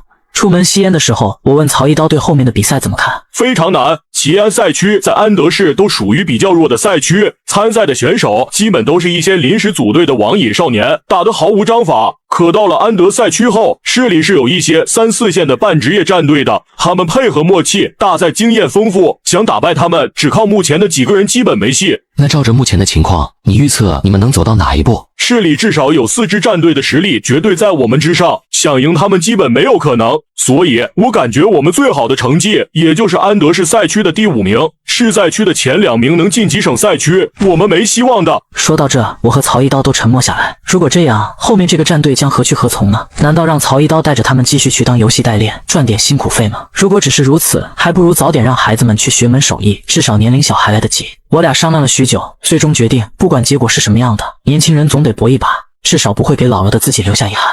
腊月26，子平建材也开始放假了。年终分红，我和岳子平一人分了50万，足够过一个肥年了。你家里的事情处理得怎么样了？于洋洋被抓后，他老婆那一家子闹得鸡犬不宁，我想想都头疼。还闹腾呢，天天让我在石料厂的股东里加上于艳艳，我怎么可能会同意？他们这一家子就是寄生虫，吃我的喝我的，还总想着拿我的。要不是为了我女儿，我早特么跟他离婚了。清官难断家务事，这种事我是不好劝说什么的。只是突然感到眼前的岳子平有些陌生了。我记得当初我刚和他合伙的时候，他还是一个性格温和的人，虽然偶尔会抱怨老婆和自己离婚的事情，但当时的他是一门心思把那个家庭经营好的。不过才过了几个月，他现在就一门心思想的是摆脱那个家庭了。然后岳子平又苦着脸给我说起2龙建材的事情。魏成龙和于大棍2个家伙根本不讲什么市场规律，通过低价吸了一大批订单过去后又忙不过来，竟然把一些零碎的单子转包给其他活不下去的小石料厂了。这下整的全县城的石料厂都哀声怨道，已经有很多老板来找过我了，希望咱们出面搞一下2龙建材。老岳，秃头这事之后，多少人都在盯着我呢，我们得小心行事才行。虎叔的单子也足够我们撑一段时间的了。到了年后，如果厂子实在撑不下去，我们也降价，我就不信咱们还能输给那俩孙子。刚把秃头干了，又出了俩这货，心里真他妈憋屈啊！再憋屈也没刚开始的时候憋屈吧，我们总能撑过去的。就算真的有一天干不下去了，咱们就算把设备全卖了，也能回个几百万。岳子平露出一抹惊讶，看得出来他对我突然提出的卖场的想法不是很理解。我没把季总给我说的事情告诉他，就解释自己也就是随便说说。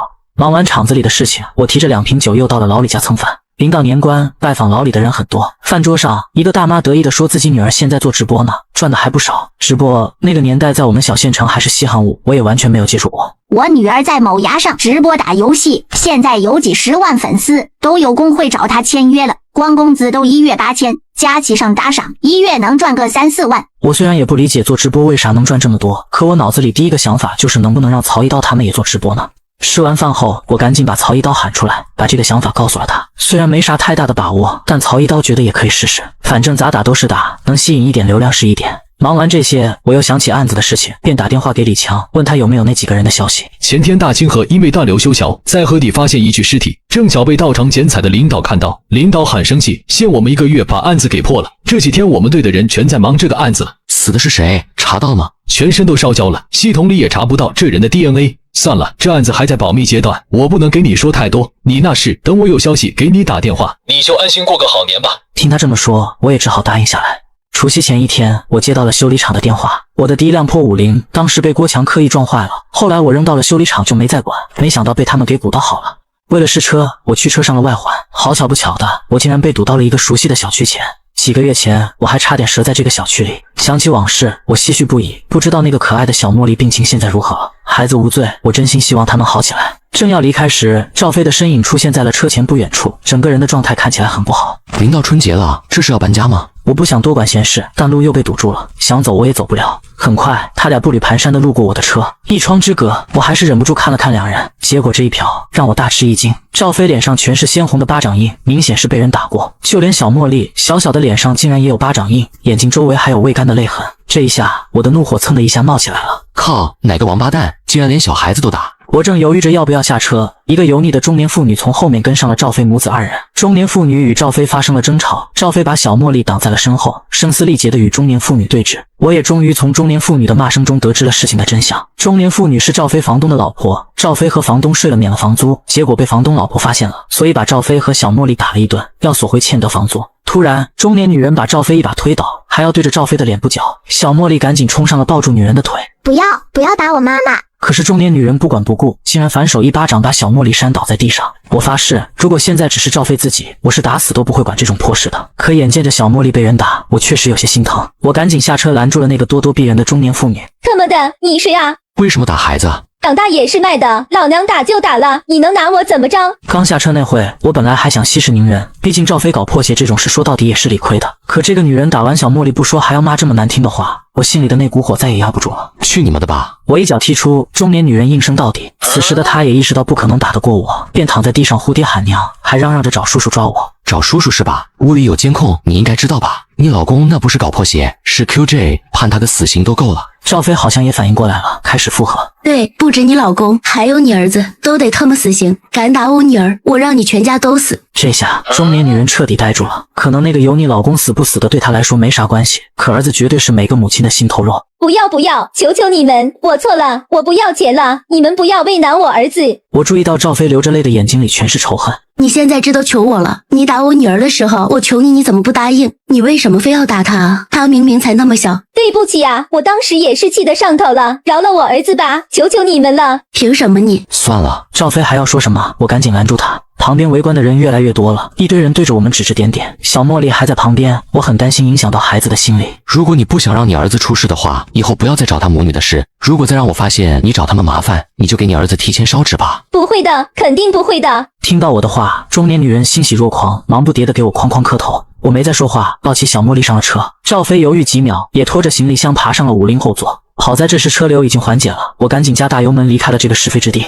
去哪？不知道。我想到小茉莉脸上的巴掌印就已经很窝火了，现在这个女人还告诉我她不知道带着小孩子去哪，这漫无边际的话几乎让我暴走。我也没想到今天会被赶出来。小茉莉很乖，闪忽着一双大眼睛，不断看看我又看看赵飞。看到小茉莉这副表情，我强压着怒火，语气缓和下来。那我送你们去酒店吧。我没钱。我本想问你卖身的钱呢，可想到小茉莉就在旁边，这话不适合说，便打开钱包掏出1000多塞给了小茉莉。这是给孩子的压岁钱，够你们住一段时间的，不行租个房子也可以。谢谢帅叔叔。我摸了摸他的小脑袋，看到他脸上的巴掌印。疼吗？不疼，妈妈比我疼。那个阿姨脾气很坏，一直打妈妈。我上前拦她，她也打了我几巴掌。他的声音又软又稚嫩，丝毫听不出委屈的意思。也许他也知道是妈妈先做错了事才挨打的吧。我也不知道自己为什么会这么喜欢小茉莉，可能看到她就能想到我的小时候吧。过年房子不好租，你先带我去找个便宜的宾馆吧，1天20的那种。我本想劝他找个好点的，可想到每个人都有自己的活法，我也没有责任一直帮他做决定。把他送到了一处环境还不错的宾馆后，我还是没忍住，主动掏钱替他们出了1周的房费。孤单寡女的，我也不方便上楼。目送赵飞带着小茉莉上楼后，我便离开了。可能很多人看到我这种行为，又会骂我傻叉、圣母。说实话，不用你们骂，我自己也觉得自己是。可一想到我帮到了那个可爱的小茉莉，我觉得被你们骂也是值得的。回到家后，天已经黑了，距离除夕已经只有30多个小时了。许长青再次打来电话，问我明天能不能回。电话声音里很嘈杂，隐约还有父亲的声音。问他干啥？爱回不回？我心里一寒，我不回了，城里还有事没忙完。电话那头的许长青没了声音，好像不知道该说什么了。没啥事，我先挂了。别，哥，你明天不回，我就去找你，我要和你一起过年。胡闹，我这边忙得很，哪有功夫过年？你陪他俩就好了。你来了也找不到我，我根本不在家的，还可能去全城。我很怕许长青这个小子真的上头，劝了一堆，可他只有一句话：我明天去找你。你找他干嘛？过年不回家，还要把你给弄走？我是老子还是他是老子？电话那端父亲的骂声更甚，我不想再说什么，直接把电话挂断了，然后给许长青发了一条短信，让他不要来。窗户外面响起了噼里啪啦的鞭炮声，我的心比鞭炮还乱。虽然明天才是除夕，可我们这很多人习惯性年29就开始放鞭炮了，真特么闲的。我暗骂一声。自从张子轩走后，我感觉自己特别容易烦躁，一点小事都能让我骂娘。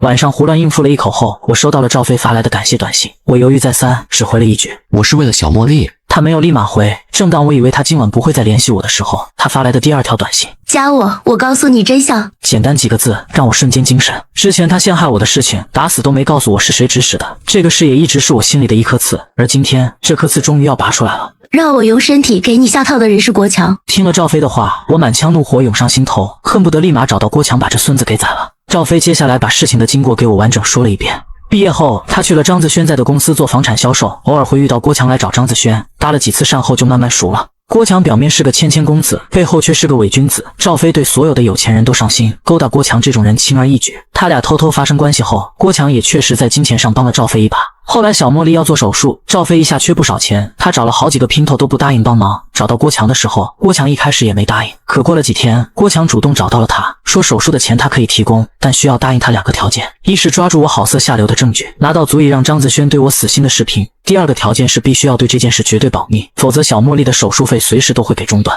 既然这样，你为什么还要告诉我呢？你知道这个王八蛋都让我干了什么吗？我成了他的御用婊子，不止他发现的时候会找我，还让我接待了很多他的客户，那些客户里什么老变态都有。如果只是这样，我也能认命了，毕竟我下贱，我卑劣，我活该。我这样的人身体不值钱，只要能救我女儿的命，我给谁都是给。可是郭强这个王八蛋后来遇到了一个人，他竟然说让我女儿什么？我只感到怒火传遍全身，正在打字的手几乎把手机捏碎。我承认，虽然我见过那么多罪犯，甚至自己也坐过牢研究过法，可我还是低估了人性的恶。我绝对不允许张子轩和这样的畜生在一起。可赵飞发的文字是几秒就撤回的，我根本没来得及保存。我这时也终于明白为什么赵飞非要和我聊微，目的就是不让我保留证据。我当然拒绝了他，可他恼羞成怒，直接断了小茉莉的医药费。即使这样，我还是没打算把真相告诉你，因为小茉莉以后还要做手术，需要更大一笔钱，我需要留一张牌，保证小茉莉最关键的一次手术的时候，我能找他拿到那笔钱。可笑的是，他以为我怕了，还想办法让我们公司把我辞退了。我没办法，只好四处去卖身子。后来认识了电影院的老板，我就专门在电影院里做那种事，因为赚得多。最近电影院扎得严，我没敢上班，但小茉莉的病又很烧钱，所以我最近才会穷到用身子来抵房租。我本来不想告诉你真相的，因为这可能让小茉莉下次的手术费没有着落。可今天晚上回来后，小茉莉一直在给我说你的好，她说你是她见过的叔叔里最好的一个，她很喜欢你。我赵飞虽然下贱，可我是知恩图报的人，我不想欠你这么大的人情，但我恳求你不要找叔叔，不然我和我女儿真的会有生命危险，因为我相信郭强那个王八蛋什么事都可能干得出来。许一，从此以后我不欠你的了，我以后有钱了也会把今天的钱还给你的，一分不差。赵飞说到这就没再发任何消息，我心里五味杂陈，只回了一句不用还的。可发现几秒钟的功夫，这个女人竟然又把我删了。我愣了几秒，丝毫没想通她为什么删我。可我这次没有像上次一样暴跳如雷，她已经把真相告诉了我，我和她后面可能很难再有交集。我唯一担心的是小茉莉的病，如果赵飞还是凑不齐手术费，可怎么办才好？我与她非亲非故，不可能单纯的出于对小茉莉的喜爱平白掏这么多钱出去。我一根烟接一根烟的吸，突然想到王教授给我说的一句话：孩子，你这辈子唯一需要自责的就是没过好自己的人生，唯一不用自责的就是没有为别人的人生失误买单。想到这句话，我的脑子稍微清醒了几分。是啊，世上的悲苦有那么多，我连自己都还顾不过来，又何必为别人的悲苦那么担心呢？赵飞这个女人的心思远比我想象的要深，她有着一颗远超常人的强大的内心。她这样的女人肯定会有办法解决面前麻烦的。我突然又想起远在青岛的张子轩，纵使我和张子轩走不到最后，我心理上也接受不了张子轩和这样的人扎在一起。奇怪的想法却是我此时此刻最真实的感受。我努力压制着自己的怒火，尽量让自己冷静下来思考对策。我答应了赵飞不会找叔叔，而且就算找叔叔，我手里也没有任何对郭强不利的证据，根本没办法抓他。我主动出击抓郭强的把柄了，可想了想又毫无头绪。次日一早，我被楼下的鞭炮声吵醒。到了除夕，整个县城的鞭炮声就好像无穷无尽一般，让我这种不回家的人很是心烦。因为担心许长青今天真的跑过来，我强忍着困意起床，打算出去躲一躲。可打开门后，我却愣住了年，没想到同父异母的弟弟许长青却来找我了。爸竟然让你来，他不让，我趁着他上厕所偷偷跑出来的。那你妈呢？我叫后妈一直含义，从来没把她当成自己的母亲。妈也不让，出去前还把大门给拴住了。我让三叔家的帅帅给我开的门。暖和一会就回去吧，别让他们担心，我真有事。我是真不想让许长青和我一样，把父子之间的关系搞那么僵。他是学霸，是才子，是我们整个家族的骄傲，而且他的未来也需要一个和睦的家庭环境做基础。大过年的能有啥事？你去拿我去啊！我说了，今天就得跟你过年。这傻小子别看学习好，但平时很轴，认准的事别人咋劝都劝不住。行，你乐意跟着就跟着吧。我虽然这么说，可心里却盘算着一会怎么把他甩掉。你先在家里暖和会，我下楼去买个早餐。不行，要去一起去，你去拿我去呢。没办法，我只好带着他一起下楼。可大过年的，哪还有卖早饭的？逛了半天都关门了。无功而返后，他非要给我展示他的厨艺。几分钟后，我吃着煮的半生不熟的方便面，哭笑不得。没想到我出狱后，除夕第一顿饭竟然是没煮熟的方便面。爸今年买了不少韭菜，说是要多包点韭菜鸡蛋的包子。全家4口人，就我喜欢吃韭菜鸡蛋。看我没理，他继续说：“爸还给咱俩那屋装了暖气片，烧煤的，比你这屋都暖和呢。他还让妈做了一床新的厚被褥，死活不让我盖，说是给你留的。”我有点异动，可还是表现出一副漠不关心的样子。对了，你上次给他们买的新衣服，老爹已经提前穿上了，出门各种谝，说大儿子买的老贵了。你买的那个酒，他只自己喝，别人来咱家喝酒，他都不舍得拿出来。我一愣，我上次没买酒啊。我记得很清楚，因为担心回老家的路不好走，我怕许长青回去把酒摔了，就没买。哦，我忘了，回去的路上我买的，给父亲说是你买的。我一阵无语，自然知道他的良苦用心，他是真的很想父亲和我和解。可我是父亲一生最大的污点，就算我想和解，可他又怎么会轻易原谅我呢？还有，许长青嘚吧嘚的说个不停，他从小就不是个喜欢扯家长里短的孩子，可为了能让我对父亲有点改观，硬是说个不停。而且他说的那些明显都是提前准备过的，说起来丝毫不打断。哥，回去吗？我没鸟他，我不知道有没有人遇到过像我这样的父亲。从小到大，他对我一句夸赞的话都没有，动不动就是打骂。他信奉一个铁律，棍棒之下出孝子，黄金条下出好人。有一次我在学校被人骂野种后忍不住打了人，父亲来了以后也不管是不是我的错，对着我就是一顿胖揍，骂我不学好和人打架混社会。这也是为什么后来到了高中，我被人百般欺负都不敢还手的原因。还有入狱前他来看我对我骂的那些话，每一根都跟针一样狠狠扎在了我的心上。虽然时间已经过去很久了，我每次想到这些还是会有些寒心。哥，今年爷爷80大寿，在我们老家，老人的80大寿是大事，是必须要全家到齐一起给老人庆祝的。爷爷脾气不好，对他的4个儿子也是打骂教育，可他对我们这些孙子辈的不错。也好久没见爷爷了。这下我是真的犹豫了。爷爷80大寿是大事，我如果因为和父亲的事情不回去，让他老人家这个寿宴不圆满不说，还会让人说3道4。齐鲁人被人指责不孝顺，出门喝酒都抬不起头。哪天开宴？一般这种宴席会选在春节后的某一天。没定呢，我现在就问问老爹。算了，别问了，我想想。我赶紧拦住他。这时电视里传来春节联欢晚会的预告。在外漂泊的你，记得春节回家看看。刚才看的不是电影节目吗？咋跳台了？我看向许长青，许长青似笑非笑，波澜不惊。到了上午11点，县城陆续响起了午饭前的鞭炮声。许长青看着电视喃喃自语：“咱家的韭菜鸡蛋饺子也该下锅了，不知道是个啥味，蘸个老陈醋，肯定香死了。”这小子，我有点哭笑不得。算了，经过他这一上午的絮叨，讲实话，我确实是被劝动了。我好的时候那是家，我坏的时候那也是家。被亲爹说几句就说几句，我又不会掉块肉。走吧。去哪？去泉城，带你去泉城广场跨年。我故意逗他。那玩意有啥好跨的？全是人。你不愿去可以回家。不回，我今天非得跟你一起过年。当我带着许长青来到超市的年货区时，他终于反应了过来。哥，他叫得很大声，惹得旁边卖菜的阿姨瞪了他一眼。闭嘴吧，只管推车就行了。好嘞，他卖力地推着小车，开心极了。随着到家的距离越来越近，我本忐忑的心反而慢慢平静下来。这个村子养了我10几年，虽然有很多辛酸，但同样也带给我很多快乐。春天钓鱼钓虾，夏天半夜领莴苣了，秋天偷王老头的苹果，冬天湖面上滑冰砸鱼，这些快乐以前天天能享受到没觉得有啥，可在外面晃荡了这么多年，才知道快乐这件事对成年人来说是多么的奢侈。出狱半年后，这是我第一次回家，刚到家门口，我又有些犹豫了。哥，进去吧，他们都在等着你呢。听了许长青的话，我点了点头。就在这时，父亲和后妈走了出来。他们见到我表现得特别平静，好像一切都在意料之中。我知道肯定是许长青提前通风报信了。父亲打量了我2眼，踌躇半天，回来了。这是多年来父亲给我说的第一句话，简简单单，朴实无华，但又夹杂着一丝复杂的情感。爸，我回来了。回来就好。接下来，我和父亲竟然都不知道该说点什么。正尴尬时，许长青嚷嚷着说：“爸妈，哥哥买了好多东西，得赶紧搬下来。”父亲松了口气，凑过来，见啥东西基本都是5、6分，一下就明白了我的意思。谢啥谢，先给你大爷叔叔们送去。父亲排名老2，我还有一个大爷，2个叔叔。留你吃饭别答应，过年不兴在别人家吃。父亲嘱托道。这句久违的话，宛如一阵暖流在我心中划过。知道了。送完年货，再次回到家以后，我的心情平复了很多。圆桌上是热气腾腾的韭菜鸡蛋和猪肉大葱的水饺。过年我们这的习俗是吃饺子，年30到初1一整天都是饺子，寓意是啥，我到现在都没搞清楚。等我们坐定了，父亲从柜子里拿出一瓶白酒。哥，这就是我给父亲说是你买的那瓶，你可千万别露馅。我笑了笑，这个家伙。过年了，允许你哥俩少喝点。明明是你想喝。许长青笑着说。就你话多。父亲、后妈、我、许长青，这是4年来我们一家4口第一次聚齐，团圆喽！我心里五味杂陈。团圆了，过年好，过年好。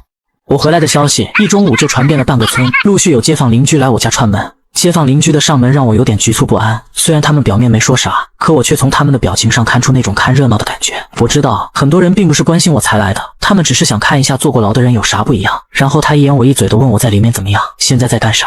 父亲在一旁，我也不好故意躲出去，只好硬着头皮挨个回答大家的问题。在里面除了没自由，别的和住学校宿舍差不多吧？对，也得干活，每天缝牛仔裤。你们穿的牛仔裤说不定就是我缝的呢。出来后送了几个月外卖，现在在一家食药厂上班呢。村头的李桂花大娘是出了名的嘴毒，劳改犯肯定不好找对象吧？还没等我说话，一旁的许长青嬉笑道：“大娘，这年代不止劳改犯不好找对象啊，我大学毕业也够呛能找着啊。对了，大娘，我听说您闺女离婚了啊？为啥离的啊？那男的不是挺有钱的吗？”听到这话，李桂花的脸都绿了。我事后听许长青说，李桂花之前老爱炫耀自己有个有钱的女婿，可后来这个女婿出轨，把他女儿给甩了，这是成了李桂花农村生涯最大的污点。你这孩子！李桂花气得不行，可又不知道该怎么说，说家里还烧着水了，便狼狈地离开了。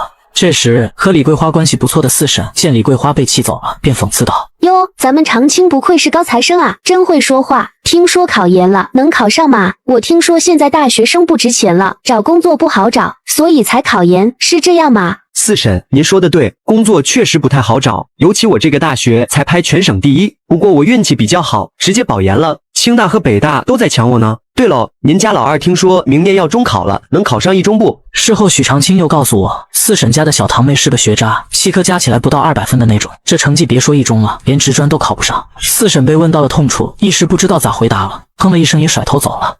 接下来，我的发小大东村长的儿子开始说话了。大东长得膀大腰圆，小时候没少欺负我，后来一起在乡里上初中，关系才好起来。他现在混得也不差，凭借着老爹的面子，在乡里最繁华的地方开饭店，赚得不老少，对村里人来说算是混得很不错的。我在金碧辉煌当大哥那会，但凡他的饭店遇到流氓惹事，他就喜欢给我打电话，让我带人去平事。那时候因为我们关系还不错，我每次都会去帮忙。可后来我出事后，听说他四处败坏我，说我带着一群混子去他店里吃饭不给钱啥的。可那他们明明是帮他评完试之后的正常聚餐而已，这种情况给钱不扯淡吗？但这事我只是听人说，不知道真假，也不好和他计较太多了。大东说后天他组个局去他饭店聚餐，一众发小拍手称好。这些人平时赚不了几个钱，有机会喝酒绝不放过。我本不想同意，可架不住几个发小的再三邀请，只好勉强答应。因为见识了许长青的厉害，接下来没人敢问再尖锐的问题了，嘻嘻哈哈的总算把这个下午给应付过去。父亲全程没怎么说话，只是皱着眉头一根接一根的吸烟，也不知道在想什么。本就其乐融融的年夜饭却被父亲的一句话打破了。你三婶给你找了几个相亲对象，你明天去见见吧。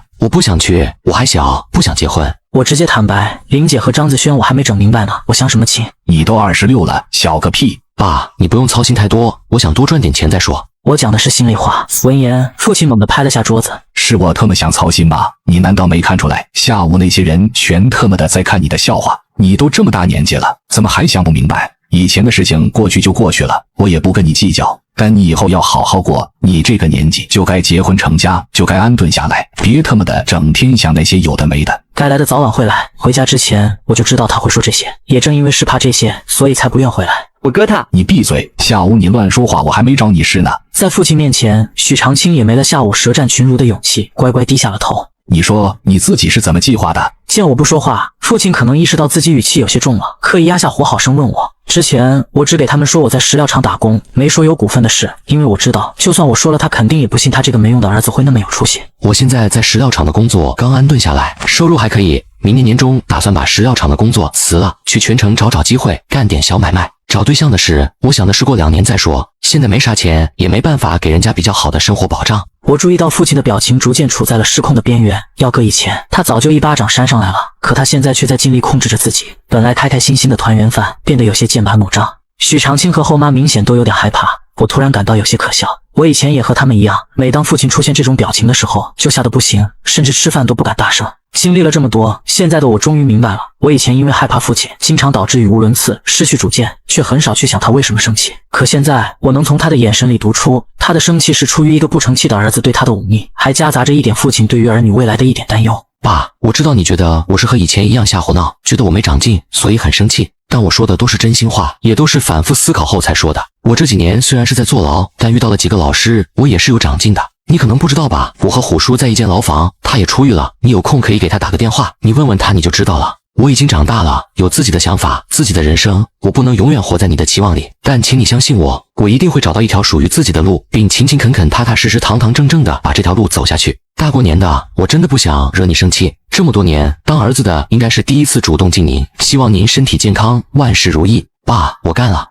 2两酒，一口闷，火辣的滋味灼烧着我的喉咙。我突然释然了，也突然想通了。不管父亲接下来是暴跳如雷，还是把酒杯摔到我脸上，我都觉得无所谓了。憋了这么多年的话说出口，我整个人都感觉如释重负。过去那么多年，他有他的错，我有我的错。作为一个父亲，他不会希望我过得不好，他比今天下午的任何一个人都希望我好。至于方式正确不正确，已经不重要了。可我的老大粗父亲根本不理解我的意思，他瞪大眼睛盯着我，几乎就要发作。我知道今天肯定是没法好好谈了。我吃饱了，你们先吃。回应我的却是父亲拍桌子的声音。哥，我今天真怕你和父亲会吵架。不是没吵起来吗？我们都长大了，他不能老拿以前那一套训斥我们了。那你明天见不见？听到这，我有些沉默。三婶是有名的媒婆，她今天下午帮我联系了3个姑娘，让我接下来几天有空见一见。父亲和后妈都答应了。还是见吧，不能让老爹他们难做。不过我想得很明白，我就是去走个过场，大过年的哄他们开心而已。那我跟你一起去，我怕你吃亏。我一个老爷们吃啥亏？那碰到不会说话的，就让我来说。我想到了许长青下午舌战群儒的场面，便答应了他。哥，你以后想做什么？听到许长青的这个问题，我一瞬间竟然有些不知所措。是啊，我出狱之后忙忙碌碌，虽然赚了点小钱，但既没找到灵姐，又没有找准人生方向，就好像全凭一股气闷头往前走一样。等这股子气泄了，我怎么办呢？暂时不知道，你呢？我想成为罗翔那样的律师。他很牛吗？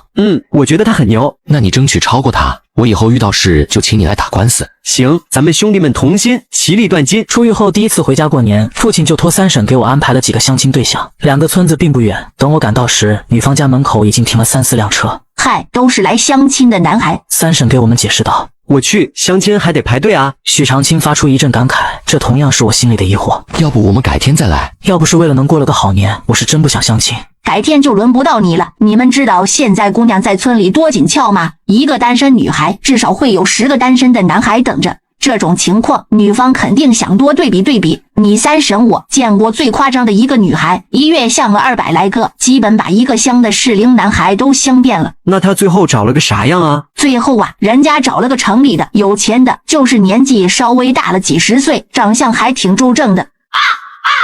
等了足足有1个小时，终于轮到我了。正巧一个哥们走了出来，他一脸的苦瓜样，看样子是没成，很难伺候，注意点哥们。我点头答应。在金碧辉煌的时候，环肥燕瘦的几10号公主我都见识过，可这回我竟然有点对这个需要排队才能见的女的好奇了。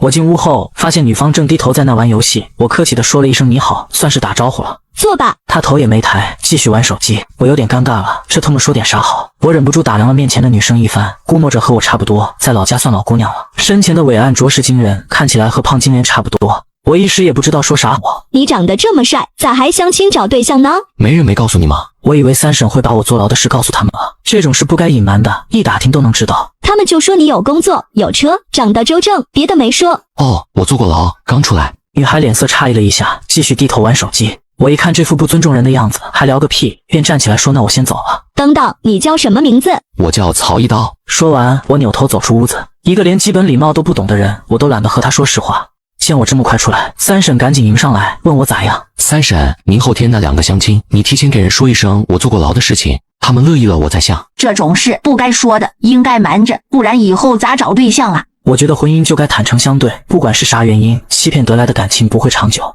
旁边的许长青也听到了我和三婶的对话，眼珠子一转，说先上个厕所去。过了几分钟，许长青急匆匆跑回来了。哥，赶紧跑！咋了这是？我把那个女的给骂了，赶紧跑，一会跑不了了。下午到家后，三婶按照我说得给另外2个相亲对象说了我坐牢的事，结果自然不出我所料，就连第3个离了2次婚的女的都说坚决不行。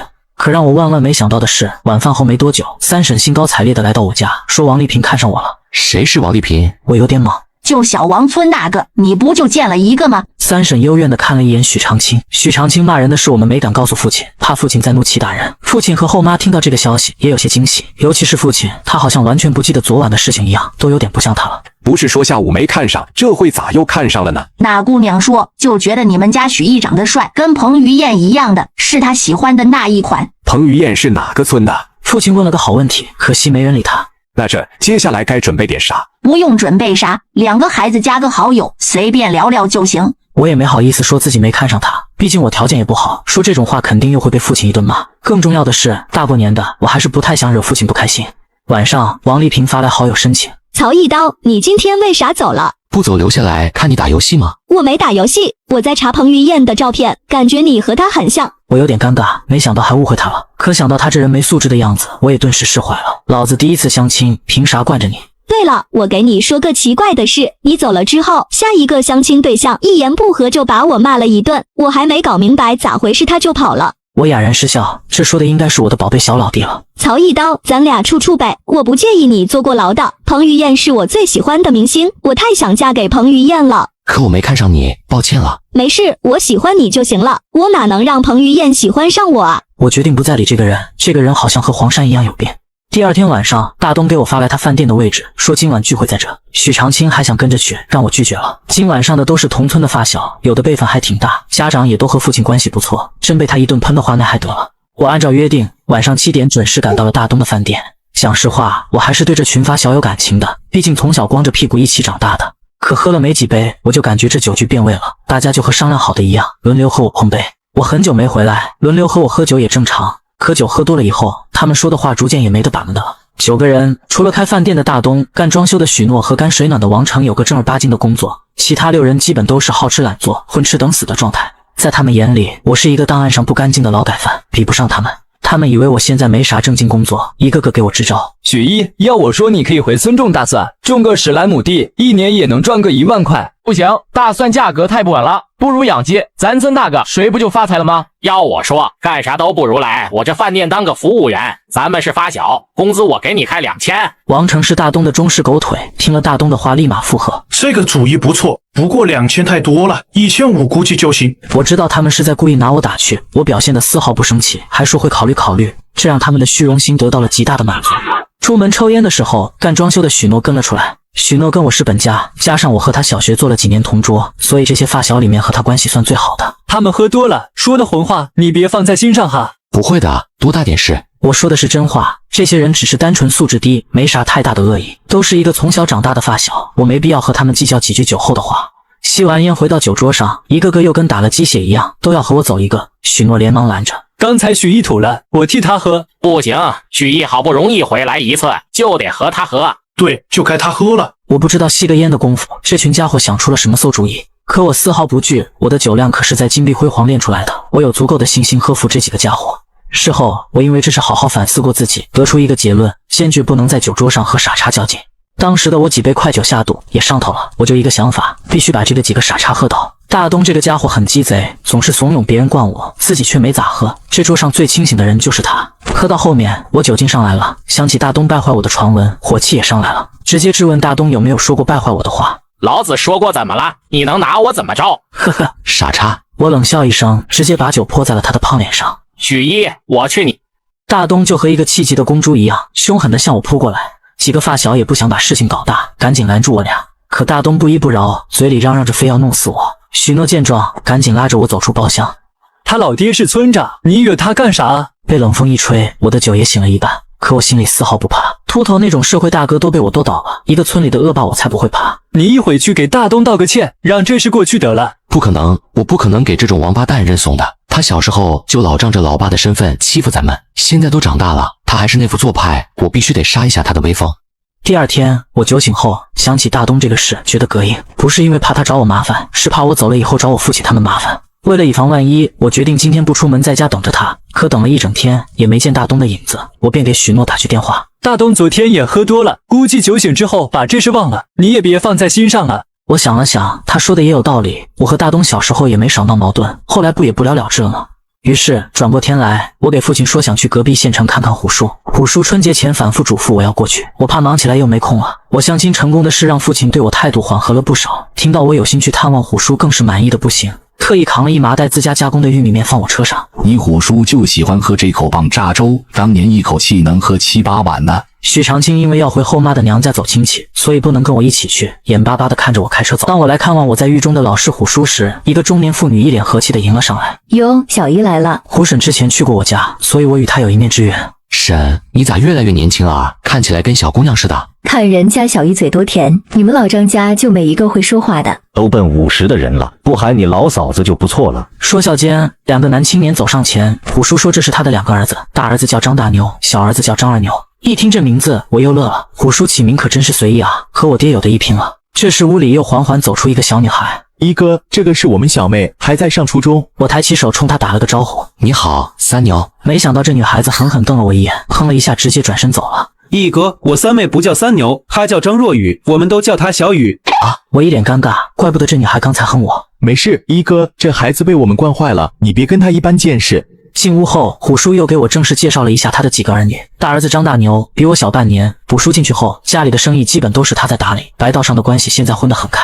当初我和你爹约定的，如果我们是一儿一女，就定下娃娃亲，没想到是俩小子。虎叔又指着张二牛说，二牛比我小2岁，现在主要就是协助大牛做管理，很多不好摆平的事都是他想办法解决的。目前在禹城的社会人里面也算有头有脸的人物。早就听人说过一哥的大名了，没想到咱们还有这层关系。以后你在齐安遇到事了，就一个电话，我带着兄弟们立马杀过去。行嘞，二牛兄弟，你有事也尽管给我打电话，我别的不行，打架刚忙。你们这群小王八蛋，告诉你们多少次了，现在不兴那套了，遇到问题找政府，政府肯定能帮你们解决的。介绍完他兄弟俩，虎叔看向坐得稍远的张若雨，那是我们家的小祖宗，今年14岁，目前在贵族中学读初中，脾气很大，我们家没人管得住他。大牛、二牛两兄弟连连点头附和。张若雨好像听到了我们在聊他，回头瞪了虎叔他们一眼，吓得3人立马噤声。看到这一幕，我哑然失笑，没想到这叱咤风云的张家父子，竟然被一个小姑娘给治得服服帖帖，说出去不得笑掉江湖上那些人的大牙。正聊着，虎婶走了过来，你们爷几个先别聊了，先吃饭。来，放开了喝，今天别回去了，家里房间多，今天就在这里睡吧。虎叔开始张罗，我也没矫情，因为虎叔说晚上还要带着我见个人，说是能告诉我一些有用的信息。这顿酒喝到了下午3点，虎叔他们3个全都趴下了，虎婶也安排了一个房间，让张若雨带我过去。到了房间门口，我醉晕晕的说了声谢谢，我现在只想躺下好好睡一觉。干了1斤半白酒，可难受死我了。没想到张若雨突然发话，你就是5小龙之一的许一哥？对，我是许一。我迷瞪瞪的回答，不知道他问这个想干啥。你是社会大哥？不是，我早就不混社会了。可他好像没听到一样，又问混社会是啥感觉啊？你咋不问你二哥？他不给我说，你告诉我呗。没啥感觉，天天瞎混，自以为自己很牛叉，其实啥也不是。哦，好玩吗？不好玩。不好玩，你为啥混社会？我没办法，我但凡有办法，我就好好上学了。那当大哥威风不？我想了想，没骗他，挺威风。那你多大？26。多重？145斤。你问这些干啥？问着玩。那你多高啊？实际178，对外报180。他听完扑哧一声笑了。你这人挺好玩，你先睡吧，等你醒了找你玩。这一觉睡了不知多久，直到我的房门被敲响，我才意识到自己是在虎叔家里。一哥，起来吃点饭吧，吃完我们去见个人。我起来简单洗了把脸，到了餐桌上，发现人都起了。来，坐我旁边。中午吃饭的时候，一言未发的张若昀指着他旁边的空位对我说。看到这一幕，不止虎叔他们呆着了，连我也愣住了。我战战兢兢地坐到张若昀给我留的位置，看到了虎叔他们满眼的好奇与惊讶，可惜他们一个个怂包一样，都不敢问。这顿饭吃的巨别扭，因为张若昀偶尔还会给我加个菜什么的，让我多吃点。每当这时候，我都能感到虎叔全家人都在盯着我看，但我又不知道咋回事，只能闷头吃饭。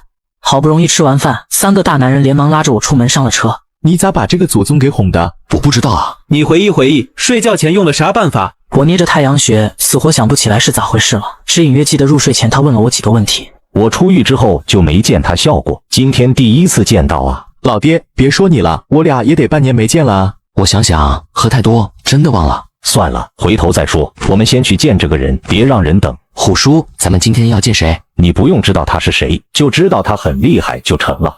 为了寻找玲姐，虎叔带我来见一位神秘大佬。王老板久等了，这就是我说的那个小伙子，叫许一，是自家孩子。那虎爷，我还有点事，你们先聊，记住一定要尊敬点。虽然虎叔没告诉我这个王老板的真实身份，但凭他这副小心翼翼的样子，我就知道这个王老板身份绝对不得了。我冲虎叔点点头，示意他放心。入狱前后，我与官面上的人打交道都很少，而这个人明显是我接触的人里面官威最盛的，我暗自有些紧张起来。别紧张，小兄弟，先喝杯茶。谢谢。王老板，您找我是有什么事吗？也不是太大的事，就给你讲个故事。故事？是的，你肯定会感兴趣的故事。对了，我和陈真卿是朋友，关系不错。陈真卿的朋友，我惊住了。我听陈家姐弟说过，陈真卿入狱之后，官场上的人提陈色变，全都把自己撇得干干净净的，人走茶凉，也不过如此。下一刻，我想到和玲姐的事，竟然开始有些发虚，她好像把我看穿了一样。你和麒麟你情我愿的事情而已，不用太放在心上。而且我找你与这事也没有什么关系。我再一次愣住，这个人的心思竟然敏锐到这个程度。和他面对面聊天，我感受到了一股从没有过的压迫感，就好像这个人能看穿你所有的小心思。那您找我是？我说了，我今天只是来给你讲个故事。接下来，他陷入沉思，开始给我讲述他所说的那个故事。6年前，陈真卿作为齐安本地派的代表人物，年纪轻轻就因为政绩突出成了齐安的3把手。那时候，齐安的2把手即将荣退，最有希望接替这个位置的就是陈真卿。可就在他即将晋升前的1个月，上头突然接到了他诸多的黑料。本来举报陈真卿的那些材料也都没什么，加上大家都知道市里对陈真卿也比较看好，所以市里的人到了齐安当天，便没有把陈真卿封闭起来，而是在招待室里面先碰了个面。可没想到的是，当天晚上前来调查的几个工作人员全都受到了陌生人员的袭击，甚至有一个工作人员竟然当场毙命。得到消息后，市里的大领导震怒，直接派了市局的1把手带队赶到了齐安，调了全市几百人连夜进行封城抓人。后来也终于在郊区抓到了一个人，可这个人咬死说是受陈真卿指使的，还提供了一些伪造的证据。上头的领导认为陈真卿肯定是因为有重大的问题才铤而走险的，所以针对陈真卿的事情特意成立了专案组，只是一查到底，绝不姑息。陈真卿当天就被秘密羁押走，至今下落不明。因为袭击调查人员这种事极少出现，怕影响不好，所以对外的口径统一成陈真卿是因为受贿问题被双规了。也因为这事，当地2把手退下去之后，市里不信任当地的干部，决定从其他地方调任一个安稳的领导过来。这个被调任过来的人，就是现在的齐安2把手严守成。严守成来到齐安4年时间内，一直安安稳稳、兢兢业业，不出意外的话，再过几个月还能再进一步，成为一线的父母官僚。而接替他的将会是张子轩的父亲张毅。按理来说，陈真卿这个事情，严守成的嫌疑最大，因为陈真卿下去之后，严守成是最大的受益者。但问题在于，严守成与陈真卿之前毫无交集，且陈真卿就算下去，这个位置也有那么1-2个人是比他更合适的。既然严守成没嫌疑，那其他人就该有嫌疑。可奇怪的是，陈真卿下去后，齐安之前的那些人后面的仕途很少有比较顺的，零零碎碎的进去了七七八八。如果是他们干的，怎么看都是双输的结局。好了，我的故事讲完了。王老板突然停下来，而我则被这个故事惊得目瞪口呆，脑子还处于一片混沌当中。这些人上人之间的尔虞我诈，虽然表面看起来风平浪静，可实际上比我们这些社会人面对面的打杀更加凶险100万分。因为江湖上的恩恩怨怨，你至少有个明确的对手，而这些人的争斗，明面上和和气气风平浪静，可背地里却是拿一堆人的生命在博弈。最要命的是，你就算死了，可能都死不明白。如果王老板说的属实的话，那玲姐难道也是因为这个事才消失的吗？还有那些想杀我的人，是不是也是因为担心我成长起来去调查真相才开始对我布局的？此外，还有一个让我颇为震惊的事，是张子轩的父亲竟然是齐安的三把手，怪不得他一句话就能让我放出来。等我反应过来后，已经是5分钟之后的事情。您为什么要告诉我这些？我是为了还虎爷一个人情。好了，我累了，你请回吧。我今天给你说的话，不要告诉任何人，记住，是任何人。听完王老板讲的故事，我站在茶社的院子里，久久不能平静。就算我找到了敌人是谁，就凭我现在的实力，也绝无可能与他们过招。我就纳闷了，我一个退休的江湖大哥，到底是怎么牵扯进这么大的矛盾里的呢？难道是因为玲姐身上真的有什么秘密吗？回去的路上，张家父子好像商量好了一样，完全没提刚才我见人的事情。过了一会，张二牛兴冲冲地向我请教，到底是怎么哄张若雨开心的。喝了几杯茶之后，我已经清醒了不少，便努力回忆着把张若雨问我的那些问题说了一遍。他们父子3人听完一脸诧异，这好像也没啥啊。是啊，我也觉得没啥。我们4个老爷们分析来分析去，也没有个结果。等我们回到虎叔的别墅后，张若雨正在门口等着。哎呦，我的宝贝女儿，这么冷，你干嘛在外面等着？在屋里等老爹不好吗？老东西，你起来！张若雨眉头一皱，把虎叔推到一旁。好，我起开。虎叔敢怒不敢言，赶紧闪到一旁去。张大牛、张二牛有自知之明，一看张若雨就不是等他哥俩的，连招呼都没敢打。看到这尴尬的一幕，我连车都不敢下了。这种事搁谁都会瞎想，我是不是 PUA 人家小姑娘了？许一，你咋不下车？啊，我怕冷，缓一会。那你先劈我的。张若雨说完，竟然准备脱外套。别！我吓坏了，连忙下车。我不怕冷了。我注意到虎叔张大嘴巴，羡慕的哈喇子都要流出来了。进屋之后，张若雨跟在我屁股后面又开始问这问那，什么去哪了，见谁了，好玩不？我就说确实不太方便讲，不然就给你说了。然后又问我会不会打 LOL， 我啥游戏也不会，但我有个游戏战队，春节前刚拿了齐安 LOL 冠军呢。哇，好酷啊！说着要上前拉我胳膊晃2下，虎叔终于看不下去了，故意咳了2声。老东西，你嗓子不好就别抽烟。虎叔宛若孤寡老人受到了关爱，露出了满意的微笑。可张若雨又补了一句：“省得死早了，我妈做寡妇。”虎叔气得发抖，却再也不敢咳了。我满脸的不可思议，齐鲁的孩子竟然还有敢对父母这么说话的吗？要不我回家也对我老爹支棱下试试？可我也只是想想罢了。我坚信我在老东西叫出口的瞬间，父亲的气痞狼就已经抽出来了。虽然很羡慕张若雨，可我假装一脸严肃。张若雨怎么给你爸说话呢？我说的不对吗？当然不对，怎么能给父母这么说话呢？可我话音没落地，虎叔就受不了了。没事，小一，我们家一直这个样，他一天不骂我2句，我一天不得劲。不过这俩家伙不行，他们要敢这么说话，我就得让他们知道花儿为什么这么红。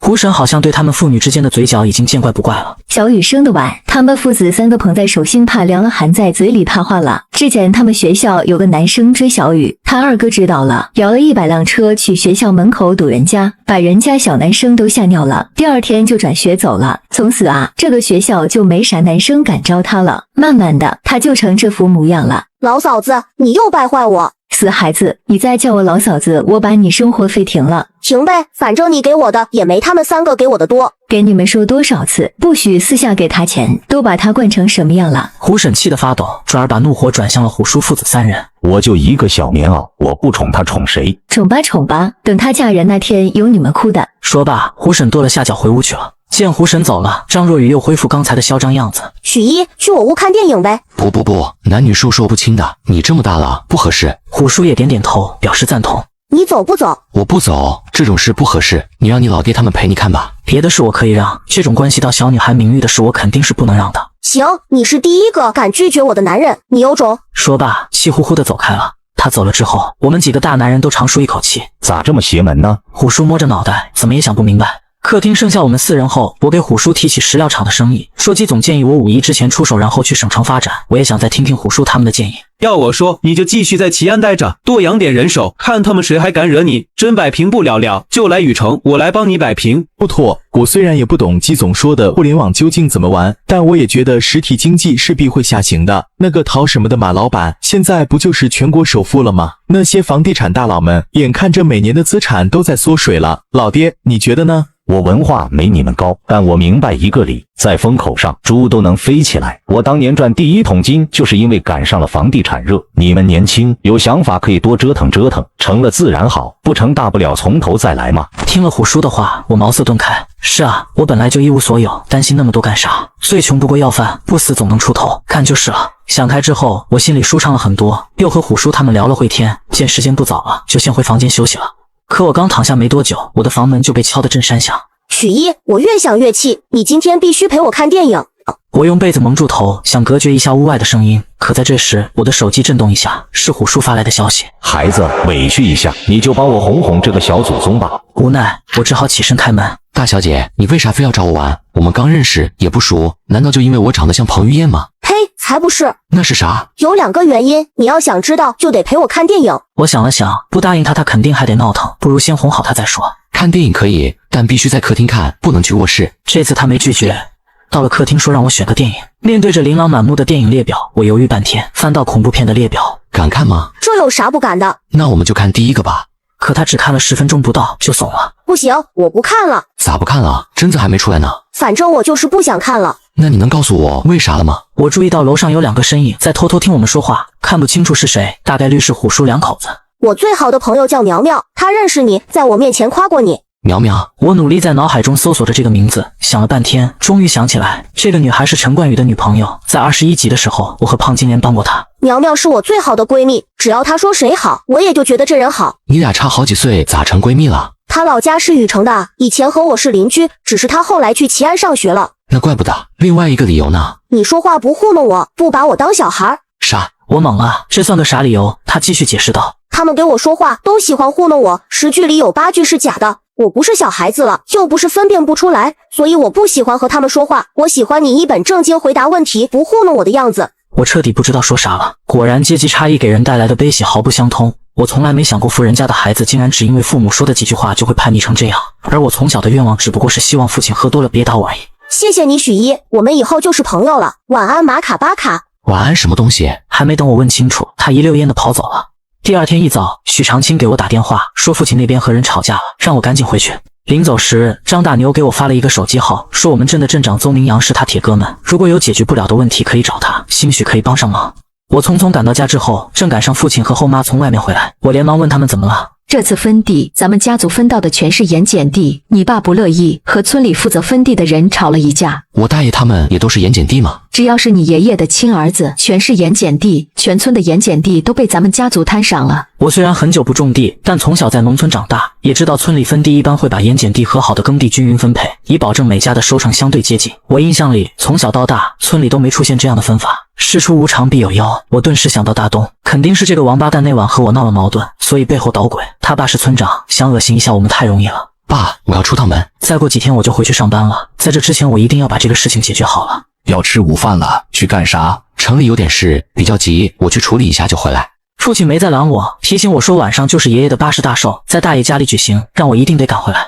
我来到大东饭店，在前台问清大东就在楼上的办公室后，我不动声色地上了楼。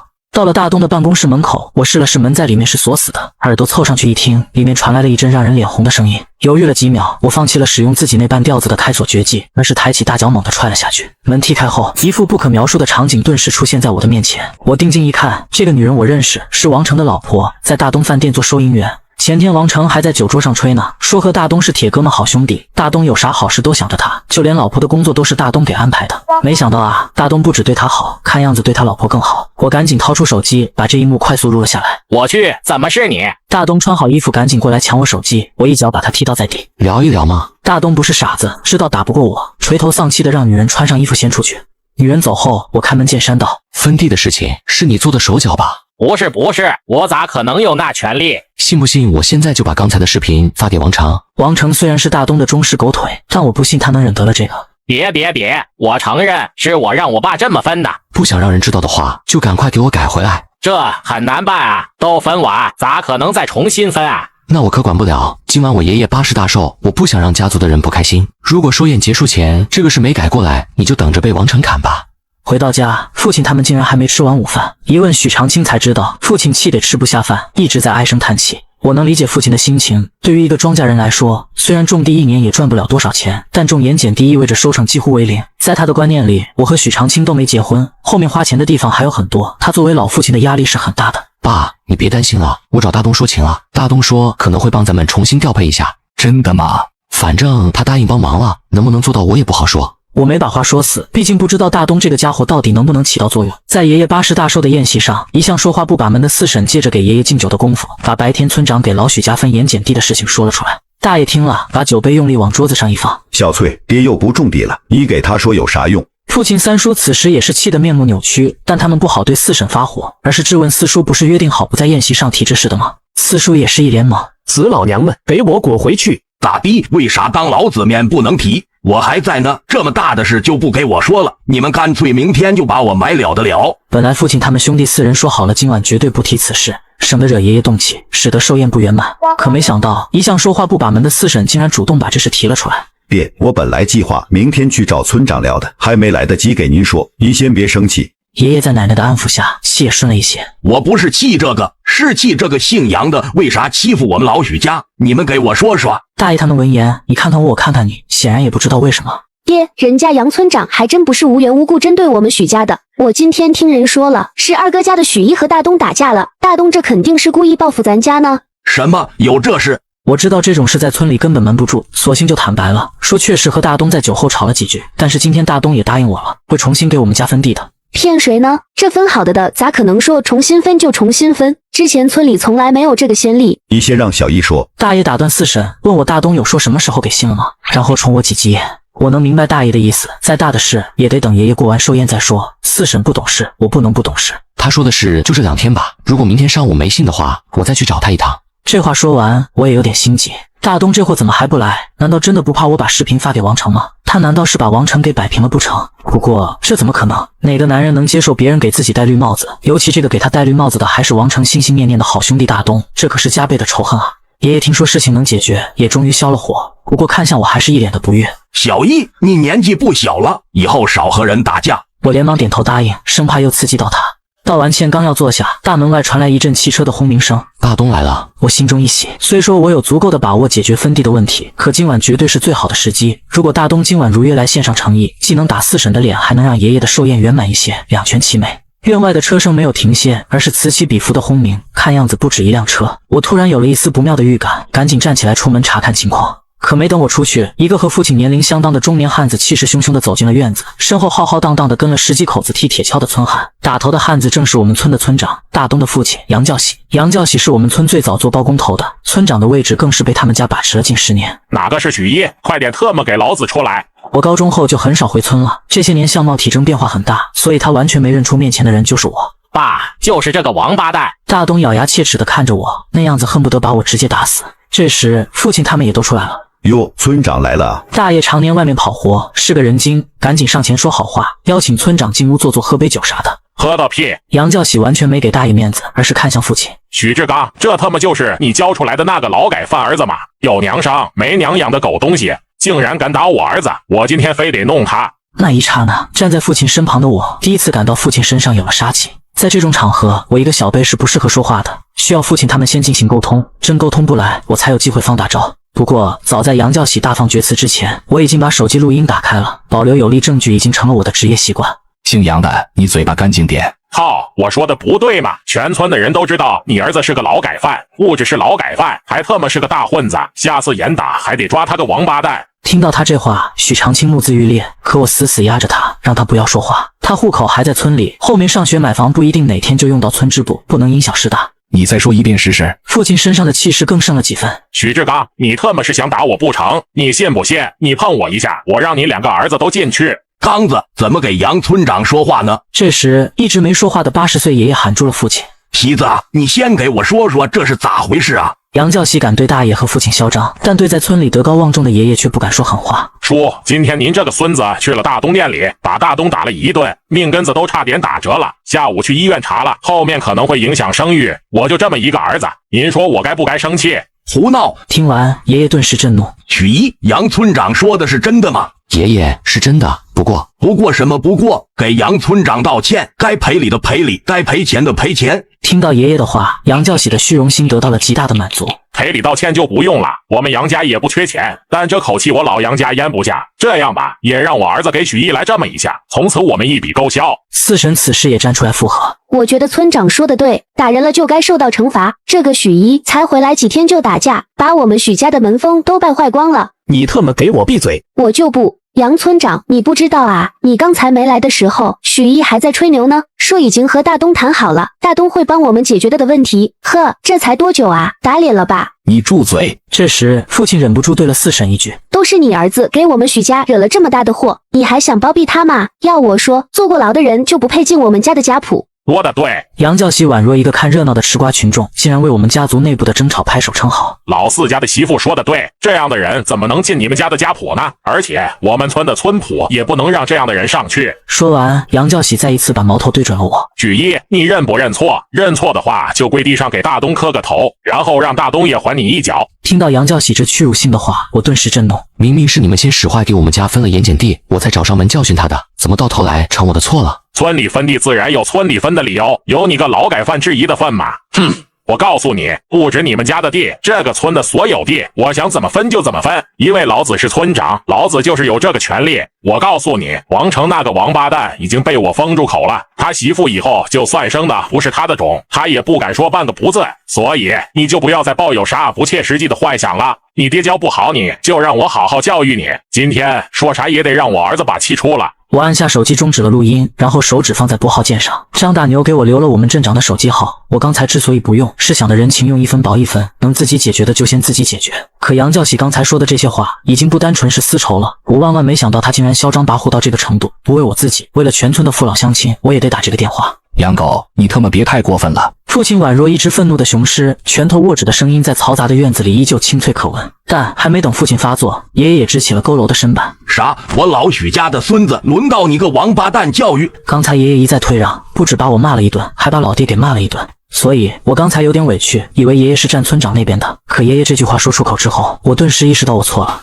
杨教喜瞪大眼睛看着爷爷，不明白老头子为啥突然有这么大的转变。不止他不明白，我们老许家的人也不明白，一个个看向爷爷的眼神里充满了惊讶。只有奶奶波澜不惊，回忆般嘀咕了一声老东西。那个许叔，你不是说去你妈的！我说让他们给你道歉，说让你替我教育我大孙子了吗？我是死了还是瘫了？轮到你替我教育他。你爹当年被我揍的时候都得喊我爷爷，他都不敢在我面前撒野，你竟然还想教育我老许家的人，你算个什么东西？杨教喜被爷爷骂得脸上一阵青一阵白，当着这么多人的面，脸上明显有些挂不住了。许叔，我是看我爹的份上给您老一点面子，你这么对脸骂就太不尊重人了。老子用得着尊重你吗？你爹没死也得对我服服帖帖的，你特么算老几？这话彻底惹怒了杨教喜身后的杨家人，大东愤愤不平地在后面骂：爹，干他们就是了，你是村长，和他们讲什么道理？杨教喜被他的傻蛋儿这么一怂恿，也终于不再装了。老东西，我不管你怎么说，今天许一我是教育定了，谁拦我揍谁。说着趁我不备，给了我一巴掌，让你特么打我儿子。我很愤怒，可在爷爷面前我又不敢还手。杨教喜不依不饶，对着我挡脸的胳膊捶了好几拳。许志刚，你特么是傻子吗？你爹被人骂了，你儿子被人打了，你干嘛呢？爹什么爹？你再不动手，你就没爹了。父亲露出一丝惊喜，宛若得到了尚方宝剑，瞬间上前一记大脚把杨教喜踢了出去。大东看到他爹被打，也上了头，提着铁锹就冲着父亲奔来。没等他冲到父亲面前，我快速上前一脚踢在了他腿弯处，然后拉着他的胳膊使劲一拧，他的胳膊瞬间脱臼。他疼得跪在地上，我不依不饶，一记哐当一声给了他下巴一下，我都能听到他门牙碎裂的声音。杨教喜父子被打，他带来的那些村汉也按捺不住了，乌泱一下全冲了上来。我用脚挑起大东落在地上的铁锹，对着最前面的几人作势拍了下去。谁他妈再动一下试试？就在这时，我突然意识到这些人不是我遇到的那些好勇斗狠的社会人，他们平时只是老实巴交的庄稼汉、农民工罢了。这次肯定还是被杨教喜父子临时喊来助阵的。意识到这一层，我决定转变策略。老少爷们，你们都知道我的是吧？也都知道我为啥进去吧？告诉你们，惹急了我真敢杀人。不信的话，你们可以再上前一步试试，看我不开了他的瓢。听到这话，这群乌合之众又后退了半步。我刚要继续装逼，突然后脑被父亲打了一巴掌。你开你大爷大过年的，别他妈给老子惹事！杨狗，你还有什么想说的？杨教喜此时也缓过气来了，看着凶猛的我父子二人，大概意识到今天多半没办法讨到便宜了。你们给我等着！说着就想去扶他儿子。可他刚扶起来，父亲一个箭步上前一巴掌打在本就很惨的大东脸上。杨教喜瞠目切齿，一副恨不得把父亲打死的表情。杨狗，你给我听好了，我许志刚的儿子只能我打，谁要敢打我儿子，我就弄死他儿子。你不信邪的话，就继续试试。大东吓得哇的一声哭出声。爹，我们先走吧，我扛不住了。好，爹先带你去医院。说着，一群人边走边退。突然外面又传来一阵汽车的轰隆声，听数量比之前的汽车更多，我心中一喜，终于来了。然后冲弟弟许长青使了个眼色，许长青秒懂，冲上来对我鼻梁就是2记重拳。我去，你这2年半的篮球没白练，手劲真大。我反手拉过他，啪啪2巴掌扇在他脸上，留下了很深的巴掌印。村长杨教喜众人一脸懵逼地看着我们，他们这一家人抽了什么风？为什么开始互殴了？父亲他们也都没反应过来，只有年迈的爷爷提起铁锹揍在父亲脸上。我心中一喜，刚才还愁要不要对父亲下手呢，没想到爷爷先动手了，上阵父子兵，这下我们父子几个起火了。听着外面的脚步临近，我扑通一下躺在地上，嘴里喊道：“疼死了村长大人欺负老百姓了。”许长青更是夸张，直接捂脸倒地，口吐白沫。父亲则不是装的，爷爷那一铁锹把他脸刮出一个大口子，血哗哗的往下流。此时杨教喜再傻也明白怎么回事了。你们太卑鄙了，你们！可他话没说完，一个男人走进院子，不出意外，这人就是张大牛的好哥们邹明阳，现在是我们镇的一镇之长。邹镇长，你怎么来了？杨教喜认出此人，顿时吓得满脸苍白。哼，我再不来，这村子怕是就成你杨村长一个人的了。邹明阳看了看躺在地上横七竖八的我们几人，尤其看到父亲满脸血的惨样，顿时暴跳如雷。杨教喜，你特么个畜生，连老百姓你都敢打，反了你了！李所长，全他妈给我铐起来！李所长大手一挥，手下纷纷上前要铐杨家那伙人。邹镇长，冤枉啊！都是他们自己打自己的。姓杨的，你特么当我是傻叉吗？邹镇长，真的不是我们打的，这家人都特么是骗子，他们在骗你呀！邹镇长一脸厌烦，对着李所长使了个眼色。李所长瞬间会意，上前啪啪2巴掌，杨教喜顿时不敢叫唤了。这功夫，邹镇长看了看满堂的许家人，语气缓和下来：“哪个是许义兄弟？”听到邹镇长的话，许家人愣了一下，随后把手指向了正在疼得直喊娘的我。啊，小兄弟，你没事吧？赶紧叫救护车！邹镇长，我来的路上就叫了，这会应该快到了。我见时机差不多到了，移开捂着口鼻的手，假装虚弱道：“邹镇长，你一定要为我们做主啊！”许兄弟，你放心吧，这事交给我了，你先别说话了，先按着鼻子止止血。我是故意让鼻血流出来的，这样才能让我看起来比较惨。此时杨教喜百口莫辩，急得满头大汗，可李所长就站在他身边，他说一句，李所长就打1巴掌，几巴掌下去，杨教喜的脸比他的傻蛋都肿了不少。到了镇医院，许长青看起来受了内伤，最严重，送到急救室抢救去了。我和父亲则去处理外伤，父亲脸上缝了3针，我处理一下血也就完事了。邹镇长见我已经处理完了，便问我方不方便出来谈谈，我爽快答应。我今天演的这出戏其实很容易被拆穿，杨家那么多人全都矢口否认的话，警察往深里一查就能查到问题。但在当时电光火石的情况下，这出戏我觉得非演不可。一是为了转移官方的注意力，虽然他们是持械上门，可吃亏的是他们。大东的牙齿都碎了，医院整个轻伤2级的鉴定都是可以的。二是为了将事态升级，把简单的分地不均问题变成村霸持械上门，致多名村民受伤。在这种风口浪尖上，只要杨家父子不是那种能量通天的人物，神仙也救不了他们了。这是一场治标治本的戏，但有漏洞，这个漏洞就是这是假戏，早晚会露馅。所以我也想和邹镇长敞开聊聊，看看他究竟是什么想法。听到我的解释后，邹镇长惊得下巴都快掉下来了。这按照严重程度，他们得进去几年啊？他们犯的错不至于到这个程度吧？邹哥，我也是没办法，我发您的录音，你也都听到了。按照杨教喜的尿性，他后面肯定还得整我们家。更重要的是，他这个村长当的绝对有问题。你也知道，我们全村老百姓都穷的什么似的，可他家里又是小别墅，又是小汽车的，镇上那么贵的位置，他们都买下来盖饭店了。这不是一个贫困村的村长应该有的财富水平。听到这，邹镇长认同的点了点头。许兄弟，你说的也有道理。之前就有人匿名举报过他偷买村里的和尚，可惜那时候也没啥证据，这事就不了了之了。那这次，明天开始，我就让李所长他们好好查查。如果杨教喜真的经济有问题，那就处理他的经济问题。但如果他经济上没问题，这次械斗也只能各打50大板，所以关他们几天得了。回去让他们把地重新给你们分一下，这事就这么过去了。许兄弟，这么处理，你觉得可以吧？邹镇长想得很周到，我连忙点头说可以。行，那你先养着，我去趟派出所那边和李所长对一下明天的方案。你这边有什么问题，随时给我打电话。邹局长走后，许长青和父亲从病房走了出来。还好吗？好的不能再好了，哥，咱们现在该怎么办？我跟罗翔学过这段，村长持械打伤村民，判他个2年起步没问题了。演戏的事情我给邹镇长坦白了，现在需要查的就是杨教喜的经济问题。这个问题估计不太好查，不然村里那么多人盯着，他早就出事了。怎么不好查？老百姓常年外面打工没注意到罢了，问问村里的老人，肯定有知道的。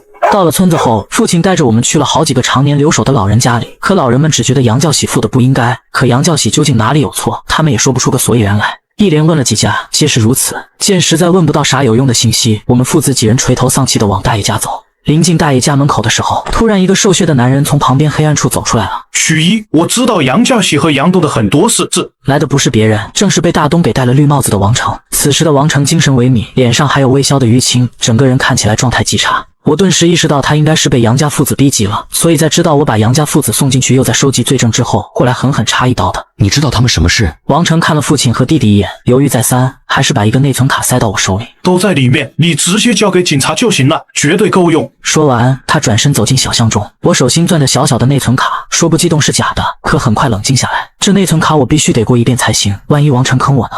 大爷家人多眼杂，不太合适看这玩意，然后带着父亲来到一个无人的角落。我把手机换上王成给的内存卡，里面有很多照片，有视频。照片是一些账目的手记账，字歪歪扭扭，但还是能看出这上面写的全是麦和沙的交易记录。粗略算一下，涉及的账目至少40-50万上下。往后翻，还是和沙的交易记录，不过字迹已经变得工工整整，时间和前面差不多，但只写着麦和沙入账1万。前面一看就是杨教喜自己记的私账，后面则是村支部的会计记的公账，而且2个账目的时间是一致的，都是去年1整年的。我去的！听许长青解释清楚缘由后，父亲忍不住爆了粗口。杨教喜这是侵害了村里多少集体资产？爸，先别急，照片已经这么刺激了，视频里面估计更有货。我打开一个视频，视频里黑灯瞎火的，角度很不好，估计是王成放在口袋里偷拍的。不过还是可以认出，视频里是杨教喜在打一个老人。老不死的，你敢把这件事说出去，我就打死你！不光打你，我还会把你的孙子孙女全扔河里去喂鱼。不信你就给我试试。然后窸窸窣窣的，也听不太真切，反正后面是老人求饶的声音。一连4-5个视频，基本全是这个样子，不是威胁打人，就是勒索恐吓。经过这几个视频，我也终于捋清楚了前因后果。村里的几个老人发现了杨教喜频繁卖沙，便把这事报到了镇上，可不巧被杨教喜发现了。杨教喜便把这些老人痛打了一顿，还拿老人们的子孙们来威胁他们，让他们闭嘴。所以后来镇上找到老人们核实的时候，老人才不敢说实话，也让杨教喜侥幸过关。我去！军人出身的父亲此时已经气得浑身颤抖。他虽然喜欢酗酒打人，但常常因为电视上的负面新闻暴跳如雷。这次这么负面的东西竟然发生在身边，尤其视频里的几个老人还是父亲比较尊敬的长辈，父亲是彻底控制不住情绪了。我他妈现在就去把杨教喜宰了！父亲说着就要去找杨教喜。爸，等等，你忘了我是学啥的吗？杨教喜涉黑涉贪，至少20年起步了，不出意外得死在里面。杨东涉黑，证据又这么充足，10年也妥妥的。杨家父子这个情况，神仙都救不了他们的，你就没必要再把自己搭上吧。经过许长青这么一顿劝，父亲好算冷静下来，但拳头依旧紧紧握着，刚包扎好的纱布也浸出血来，一看就是气得不轻。我们现在就去镇上给邹镇长送证据去，绝对不能让杨家父子缓过神来，万一他找人先出来了，这证据被抢走就麻烦了。父亲和许长青连连点头。10几分钟后，我拿着内存卡进了派出所，找到所长室里正在和李所长沟通的邹明阳。邹明阳见我来，很是诧异，问我咋了。有人把杨教喜父子的证据给我送来了，您看看吧。邹明阳见我神色凝重，意识到这内存卡里肯定藏着大秘密，赶紧接过来找个电脑进行查看。20分钟后，我走出了派出所，邹明阳把我送到了门口。许兄弟，我替你们全村的老百姓谢谢你，你放心，我一定会给大家一个满意的交代，不然我邹某人就不配当这个华店的镇长。他说这话的时候眼里全是热泪，那双炽热明亮的眼睛让我毕生难忘。再次回家的路上，我们父子3人坐在我的8手5铃里，全都跟霜打的茄子一样腌，一路上半句话都没顾得上交流。这次我没有那种大仇得报的快感，满脑子里全是那些被打的老人们求饶的声音。真的很难想象这些从小看我长大的老人们在那一刻是多么的无助，也真的很难想象为了以公谋私，杨家父子竟然对村里德高望重的老人们做这种丧尽天良的事情，人究竟有多恶啊？第2天一早，我被一阵电话铃声吵醒，我拿起手机一看来电人，瞬间清醒。李队长，你那边是有什么新消息吗？二狗和秃头的案子，一堆无头线索还没理清楚，导致这个年我过得很不舒坦。此时看到李强队长打来电话，我怎能不激动？你的案子没啥进展，不过你之前给我说的一件事有进展了。之前我心中一喜，是玲姐的事吗？